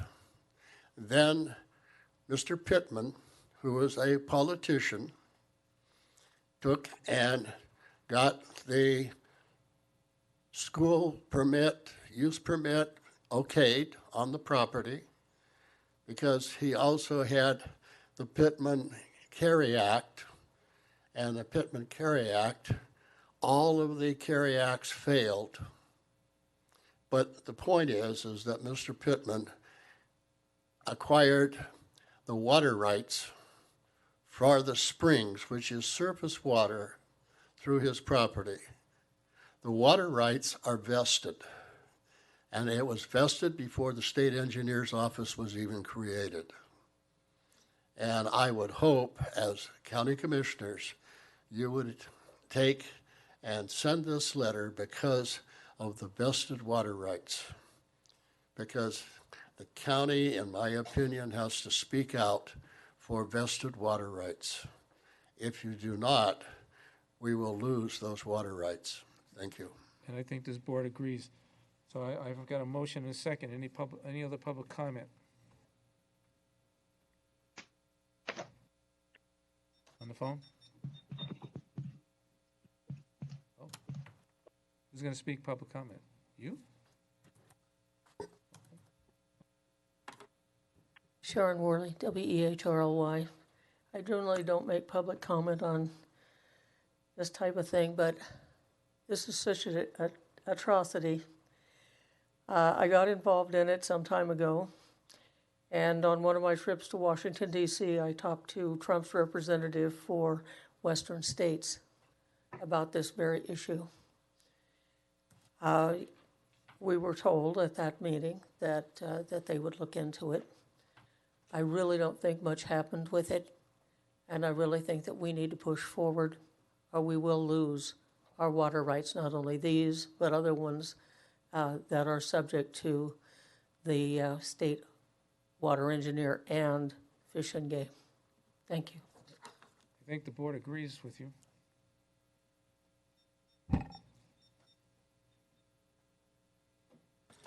Sam Jones, Jones.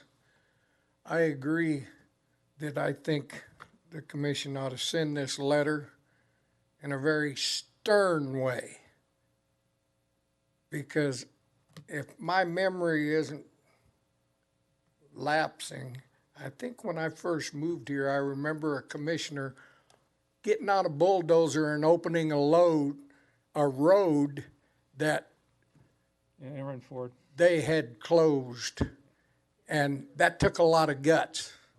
So I think this gentleman, you know, Dennis Hoff fought for this gentleman also and his wife. And if nothing else, in remembrance of God and remembrance of Dennis Hoff. Oh, again, Thank any other public comment? Yes, ma'am. Thank you, Chair. The caller is unmuted. Please speak and spell your name for the record. David McDonald, McDonald. I'm an attorney with Mountain States Legal Foundation. We represent Ministerio Roca Salida in their struggles against the Fish and Wildlife Service. First, I'd like to just say a quick thank you to the Commission for even hearing this item, for considering that, for your support in the past for the church, and also like to thank all the other public commenters for your support. As someone who's fought against the federal government, seeing how vast and unfeeling it can be, it is very difficult to overstate the value of feeling like your local community has your back. So I want to thank everyone for that. For those of you who may not be familiar with Victor and their struggle to protect their church camp from the federal government, about 12 years ago, Fish and Wildlife Service decided it would be better for the environment if the stream that had run through the Patch of Heaven parcel since time immemorial was instead rerouted around the Fuentes' property a few hundred feet to the east. Now, I don't have time to discuss the litany of abuses committed by the Fish and Wildlife Service here, but in addition to stealing the church's stream and turning the property into a miniature dust bowl, Fish and Wildlife has refused to provide for the delivery of vested water rights the church is legally entitled to under order of the state engineer, and is blatantly ignoring their obligations under that order. We filed a notice of violation with the state engineer in April of last year. That is still pending. We're still awaiting a decision from the state engineer. So I would just want to urge the commission to send this letter, and thank you for your support. Thanks. Thank you for your comment. Board, I'm going to close public comment. Aye. Aye. The board is aye. Ronnie's aye. Aren't we going to let the applicant? I don't think you We need need to. to. I think we know what we want. We want to get this thing out. Well, I You met want- with him yesterday, and Guys, he has. We are in the middle of voting. I know, I'm sorry, but I thought you were just going to have him speak. Don't know. Yeah, I just want to say, I have a package over here. I send it to you guys. have it? I hope you guys have it, It's all in here. But I just want to, first thank God, for all the help that we have received all through the 13 years that we have fighting the federal government on this issue, and also I want to thank the commissioner because this is the second time publicly, that you guys support our case. I know that you guys wrote a resolution, and then we don't have any answer, and then a year after, Donna Cox signed another resolution, and then the sheriff, she been very supportive of our case. She wrote another letter to Washington, D.C., like she said, and until today we haven't had any support. But I really appreciate you guys helping, also the help of the public behind me. Many of them haven't had the opportunity to financially support us, but morally they have support us, by recognizing our fight. Also I want to recognize Mr. Egud Hart, that when he was an assemblyman, okay, he took the time to hear my case, to go to Fish and Wildlife, and after he was retired to be a assemblyman, he spent his own money in our case and his own time. He used his vehicle, to take us to Carson City and go and argue with the state engineer. And I remember this, okay? We have a round table, and the state engineer, that was Pigo Icochia, it was James Oscarson, it was Susan Tyler, the attorney for the state engineer, she's retired now, and it was my attorney and myself, okay? And Jason King said, we have to do something, okay? And then Pico Cochea told him, you need to adjudicate the water, okay? You need to adjudicate the water. And he said, that the water will be adjudicated, but no anytime soon. And he said, Victor, by the way, this is what he said, by the way, no maybe in your lifetime, that water will be adjudicated. That's what he told me. Okay, now I don't know the reason for which he said that, I don't know. But, and the reason that I touched this because the letter talking about the adjudication of the water, okay?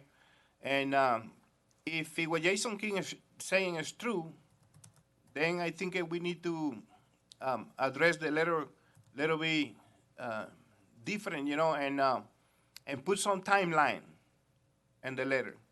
The other thing that I see in the letter is that Fish and Wildlife is presented in the letter, it's presented as a victim of this, and they are not the victim of this. They are the perpetrator of this problem, Fish and Wildlife. So we need to separate that in the letter, and specifically tell them, I really appreciate, guys, believe me, what you guys are doing. I really, from the bottom of my heart, really appreciate it. But I think at this particular point, we need to be a little bit more specific, okay?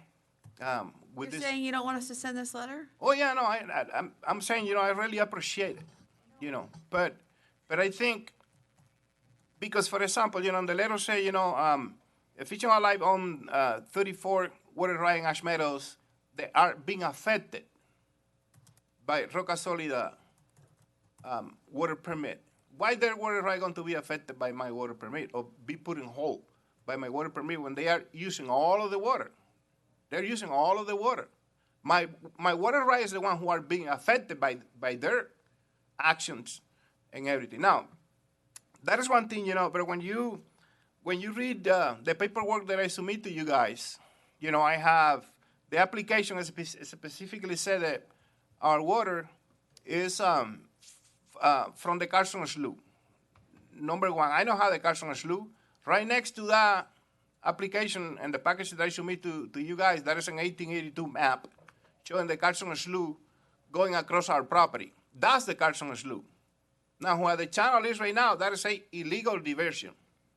That's the question that I have for all of you involved. Can anybody, individual, company, or government agent can come to Nye County and do anything illegal or unlawfully? That's a question that I have.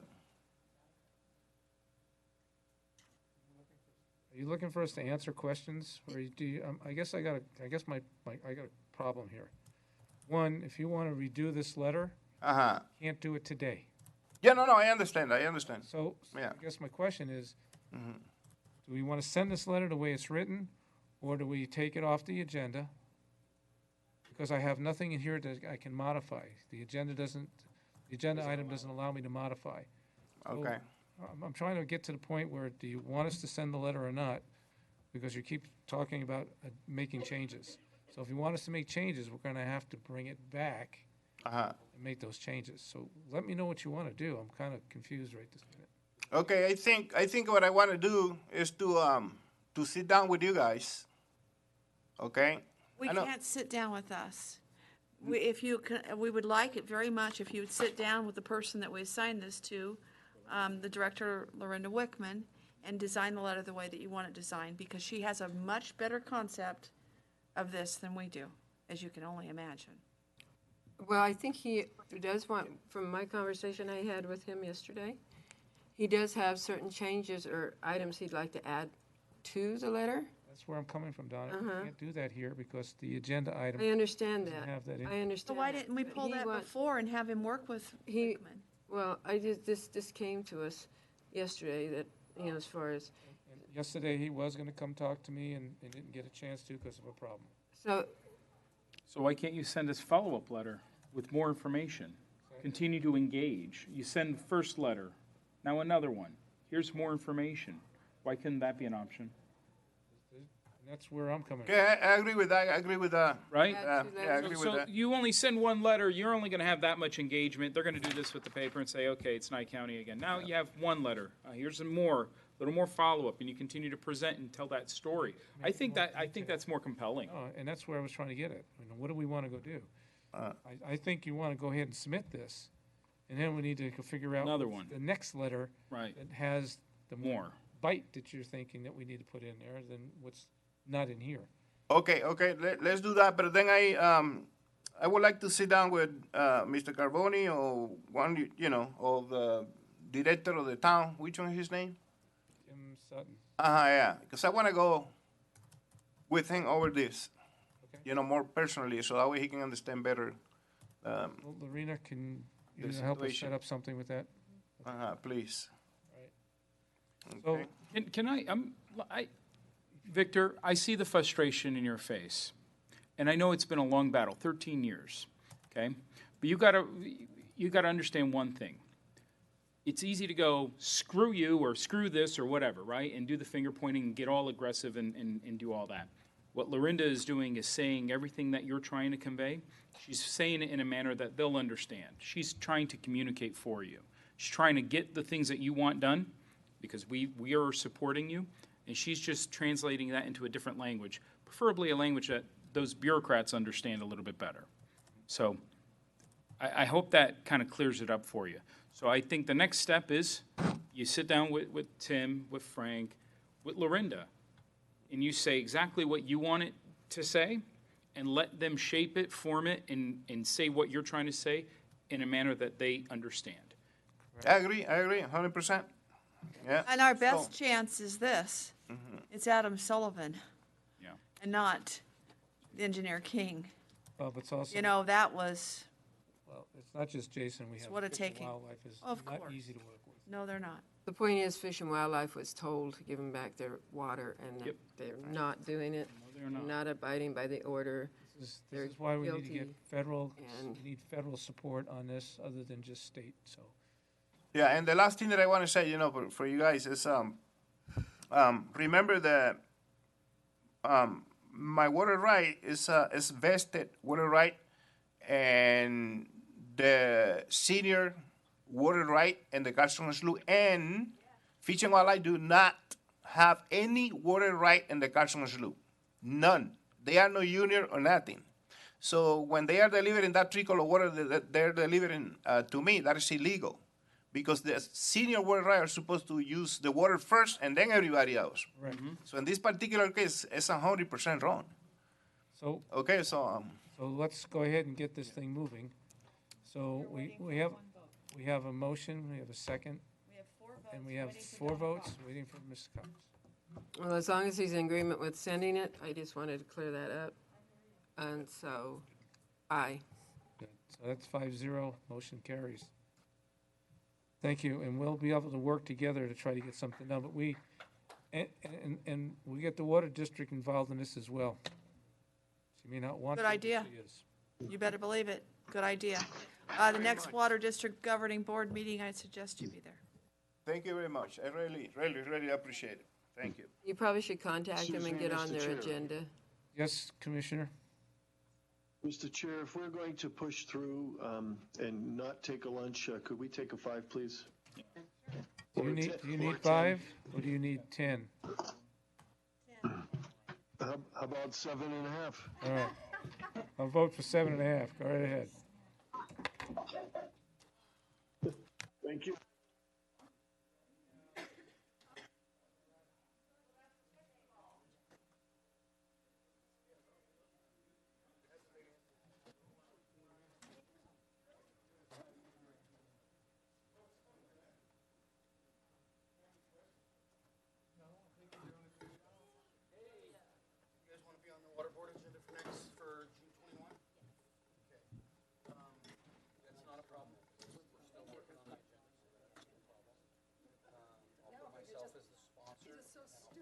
Item number 35.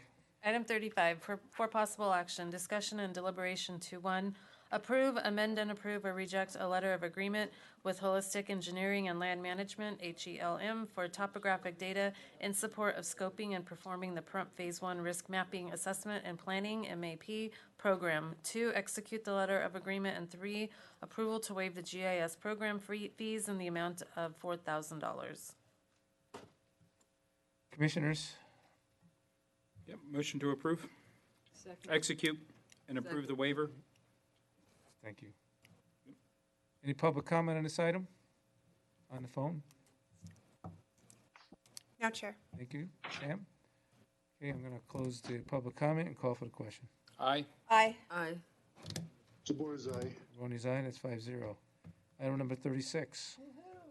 Item 36, for possible action, discussion and deliberation to approve applications for cannabis business licenses, CBL-21-147, adult use cultivation, CBL-21-148, adult use production, CBL-21-149, medical production, and CBL-21-150, medical cultivation for MJ Distributing LLC, located at 2215 East Anvil Road, Amargosa Valley, Nevada, assessors parcel number 019-181-02, MJ Distributing C202 LLC, MJ Distributing P133 LLC, applicant. Mike Cottingham, operations manager, agent. Chair, I make a motion to approve all the Second. applications. Second. I have a motion in 2 seconds. Any public comment on this item? Phone? No, Chair. Close public comment. Director? Director, do you have anything you want to add to this? I think this is good. We're moving forward. We're getting this thing done. Yeah, I just was gonna add, obviously, this has been a long time coming for them. We've been working through things, trying to cooperate and help as much as we can. There's just some processes.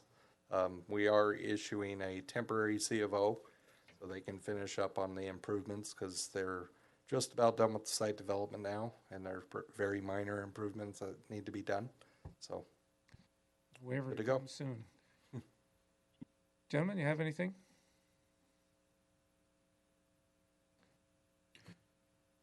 I think you see where we're going, so. don't- Adam Fulton, counsel for MJ Distributing. We'd just like to thank everybody for their support and help in this. Thank you. Appreciate that. So I have a closed public comment. I'm going to call for the question. Aye. Aye. Jabor's aye. Everybody's on it, 5-0. We'll get that waiver put together. Item number 37. Item 37, for possible action, discussion and deliberation to accept an offer of dedication for road right-of-way being the entire west 30 feet fronting North Pyramid Street and the south 40 feet fronting east Hardscrabble Street of Assessor's Parcel Number 027-301-23 from Sergio Alor and Loida Nakpul, and designate North Pyramid Street and East Hardscrabble Street as a minor county road, rejecting the maintenance for the purpose of future road improvements when Nye County improves North Pyramid Street and East Hardscrabble Street fronting the property located at 5561 North Pyramid Street, Pahrump, Nevada, Assessor's Parcel Number 027-301-22. Chair, I'm going to make a motion to accept the offer of dedication road right-of-way, and we are going to also designate North Pyramid Street and East Hardscrabble Street as minor county road and reject the maintenance for the purpose of future road improvements. Perfect. Second. Jabor seconds. I have a motion in 2 seconds. Any public comment on this item? On the phone? I do want on the comment that Any comments in Tonopah? No comments in Tonopah, Mr. Chair. Thank you, sir. Director, do you have something you want to say? Chair, Commissioner? I just wanted on the record that at some point in the future that we reserve the right to accept the maintenance at a later date. And we will have, it will be maintained to a point where EMS, sheriff, emergency, fire, et cetera, will have access. Yes, sir. Well, we'll save that for a different time. But item 37, we got a motion and a second. Call for the question. Aye. Aye. Aye. Jabor's aye. 5-0, Carboni's aye. Item number 38. Item 38, for possible action, discussion and deliberation to accept an offer of dedication for road right-of-way being the entire south 40 feet fronting East Charleston Park Avenue of Assessor's Parcel Number 035-281-22 from Iskrin Nichev and designate East Charleston Park Avenue as a general county road, accepting maintenance for the purpose of future road improvements when Nye County improves East Charleston Park Avenue, fronting the property located at 2890 East Charleston Park Avenue, Pahrump, Nevada. Assessor's Parcel Number 035-281-22.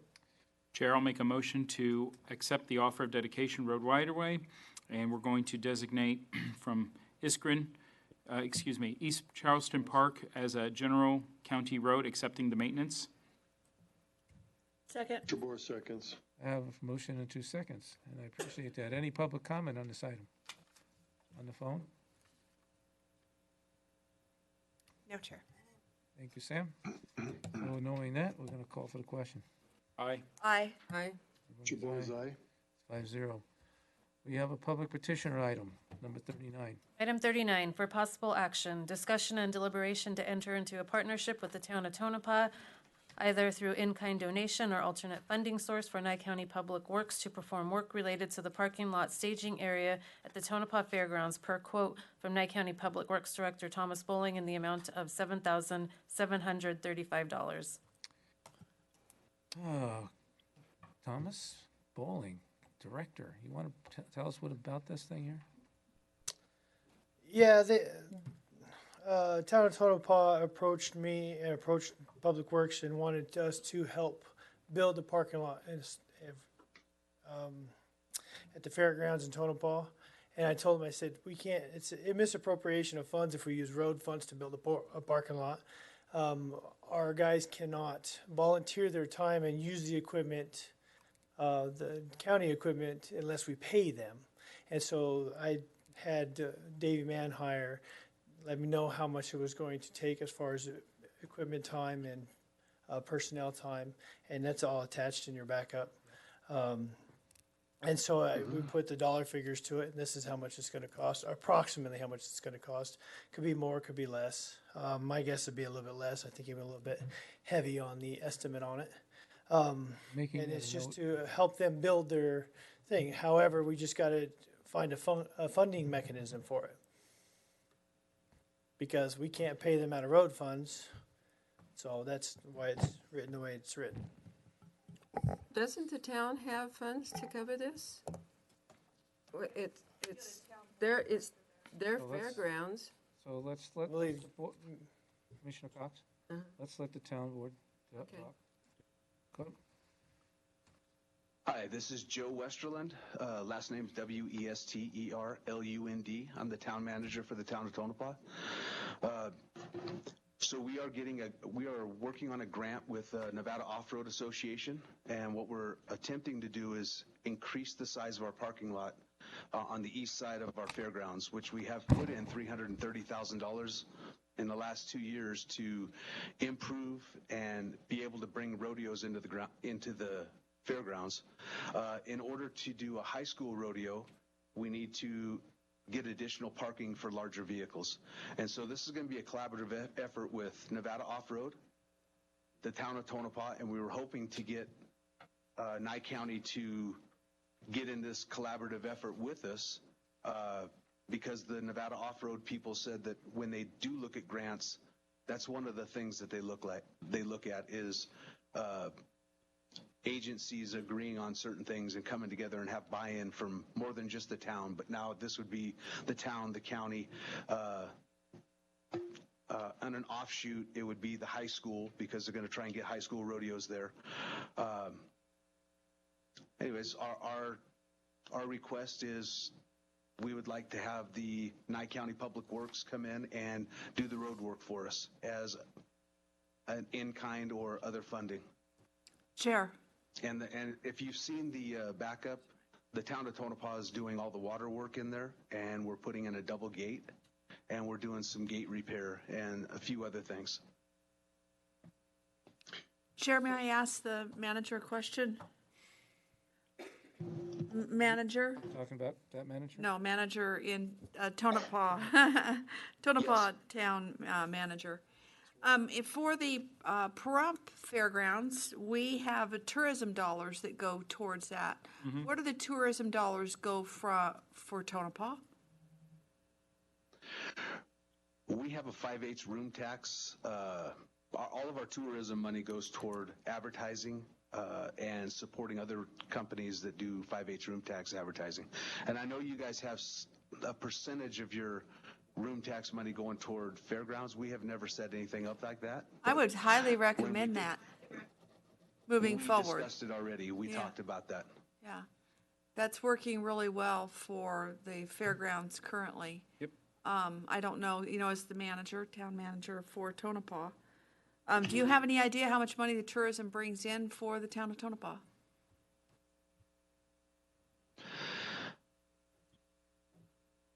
I can't give you an exact number, but our tourism money that comes in, our room tax money is, I would say between $500,000 and $600,000 a year is room tax money. Yeah, that's a chunk of change. So, But that money is not just used for tourism. We use that money for our budget. There's portions of the budget that it goes everywhere. Of course. I could give you better numbers on everything if I have some time to sit down and show you where our budget's spent. I'm just wondering, who's your budget man, Savannah who works on your budget currently? Their budget, they got their own. Their own people. Well, our budget people are really good to work with your budget people. Anyway, I'm trying to come up with some ideas for your future, because you're gonna have lots of needs as you build that fairgrounds. Thank you, Chair. Assistant County Manager, can you help us out here? So if this were to be approved, Savannah has confirmed that this could come out of contingency, whether that's fiscal year 22 or 23, it can be supported in either year. So if you make a motion, make sure you say what year you want it to come out of. Was she specific? Because I know 22 is kind of. It depends on when the services are performed. Chair? I'm going to make a motion to enter a partnership with the town of Tonopah, either through the in-kind or alternate funding source, through contingency, either in 22 or 23, whichever is more fiscally appropriate, to perform work related to the parking lot staging area at the Tonopah Fairgrounds. For the quote from Director Bowling in the amount of $7,735. Or less. Jabor seconds. And I would also echo Commissioner Strickland's very thoughtful comments, Manager Westerlin. I think that's been something that's worked out really well for us, and that may be something of high suggestion that may work for you up north as well. So, With that, any public comment? Any public comment on the phone? Yes, Chair. The caller is unmuted. Please speak and spell your name for the record. Yes, hi, this is Tim Bohannon, Bohannon. Comment, question that I have is, can endowments be set up to help fund this need as well as private donations?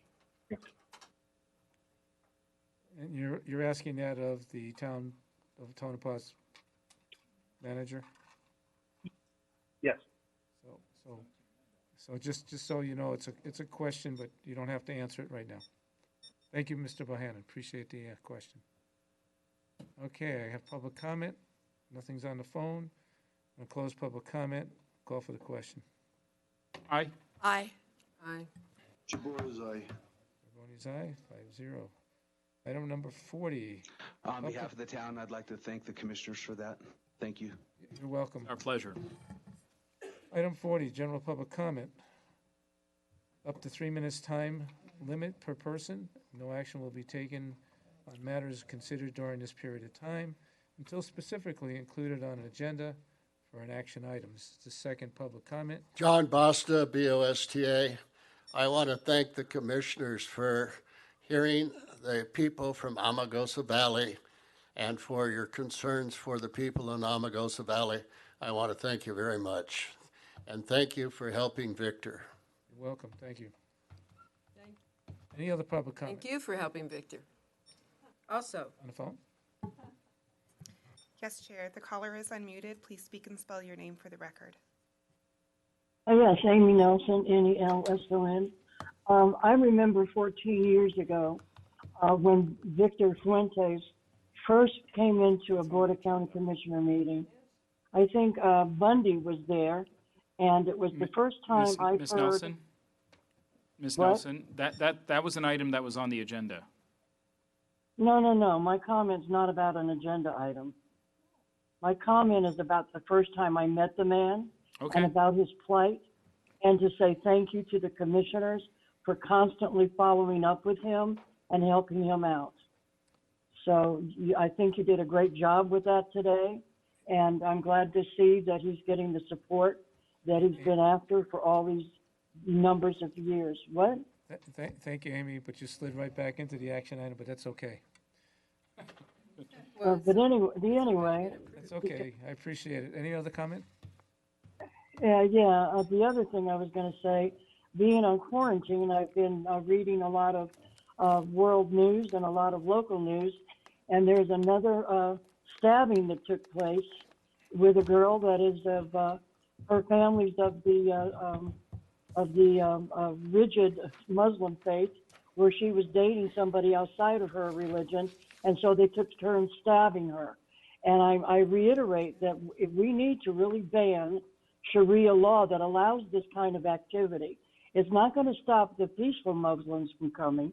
It's going to stop that kind of activity, and we need to get on board and put a ban on Sharia law in Nye County if we're going to have anything to say about it in the future.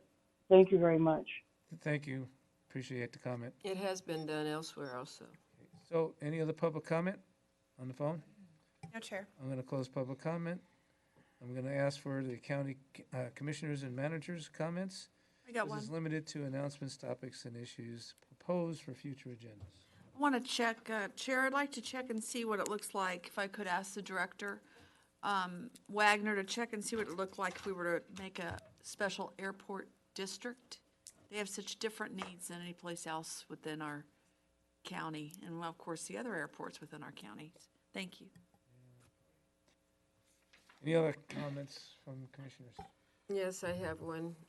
I think we just set a precedence when we approved the item between Public Works and the town of Tonopah, and we're probably going to end up getting requests now to do that for a lot of other towns also.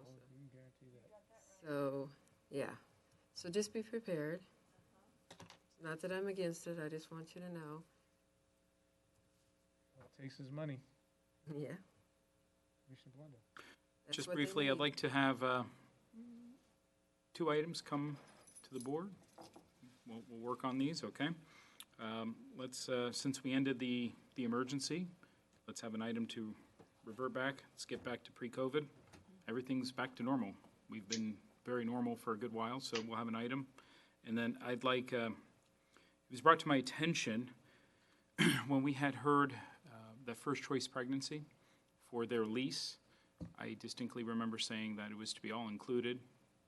And it, to my understanding, and we'll have to get some clarification, that they've been paying rent, not just the rent of the $1, but electric, water, and some other things.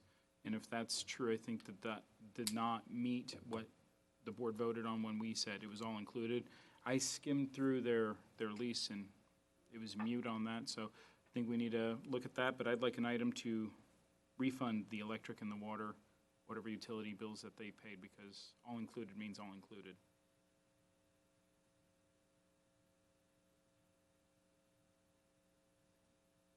Yeah, well, that was brought to my attention. So if you remember briefly, I have never seen a leasehold where you pay the water and the utilities, and, well, just ask the DAV, because we modeled it based off the DAV. okay, we'll They take a look reside at that. over at the, You've got staff looking at it, right? Yep. Okay. Hey, I wasn't here when you guys made that decision, so. So, with that, any other commissioner have any comment?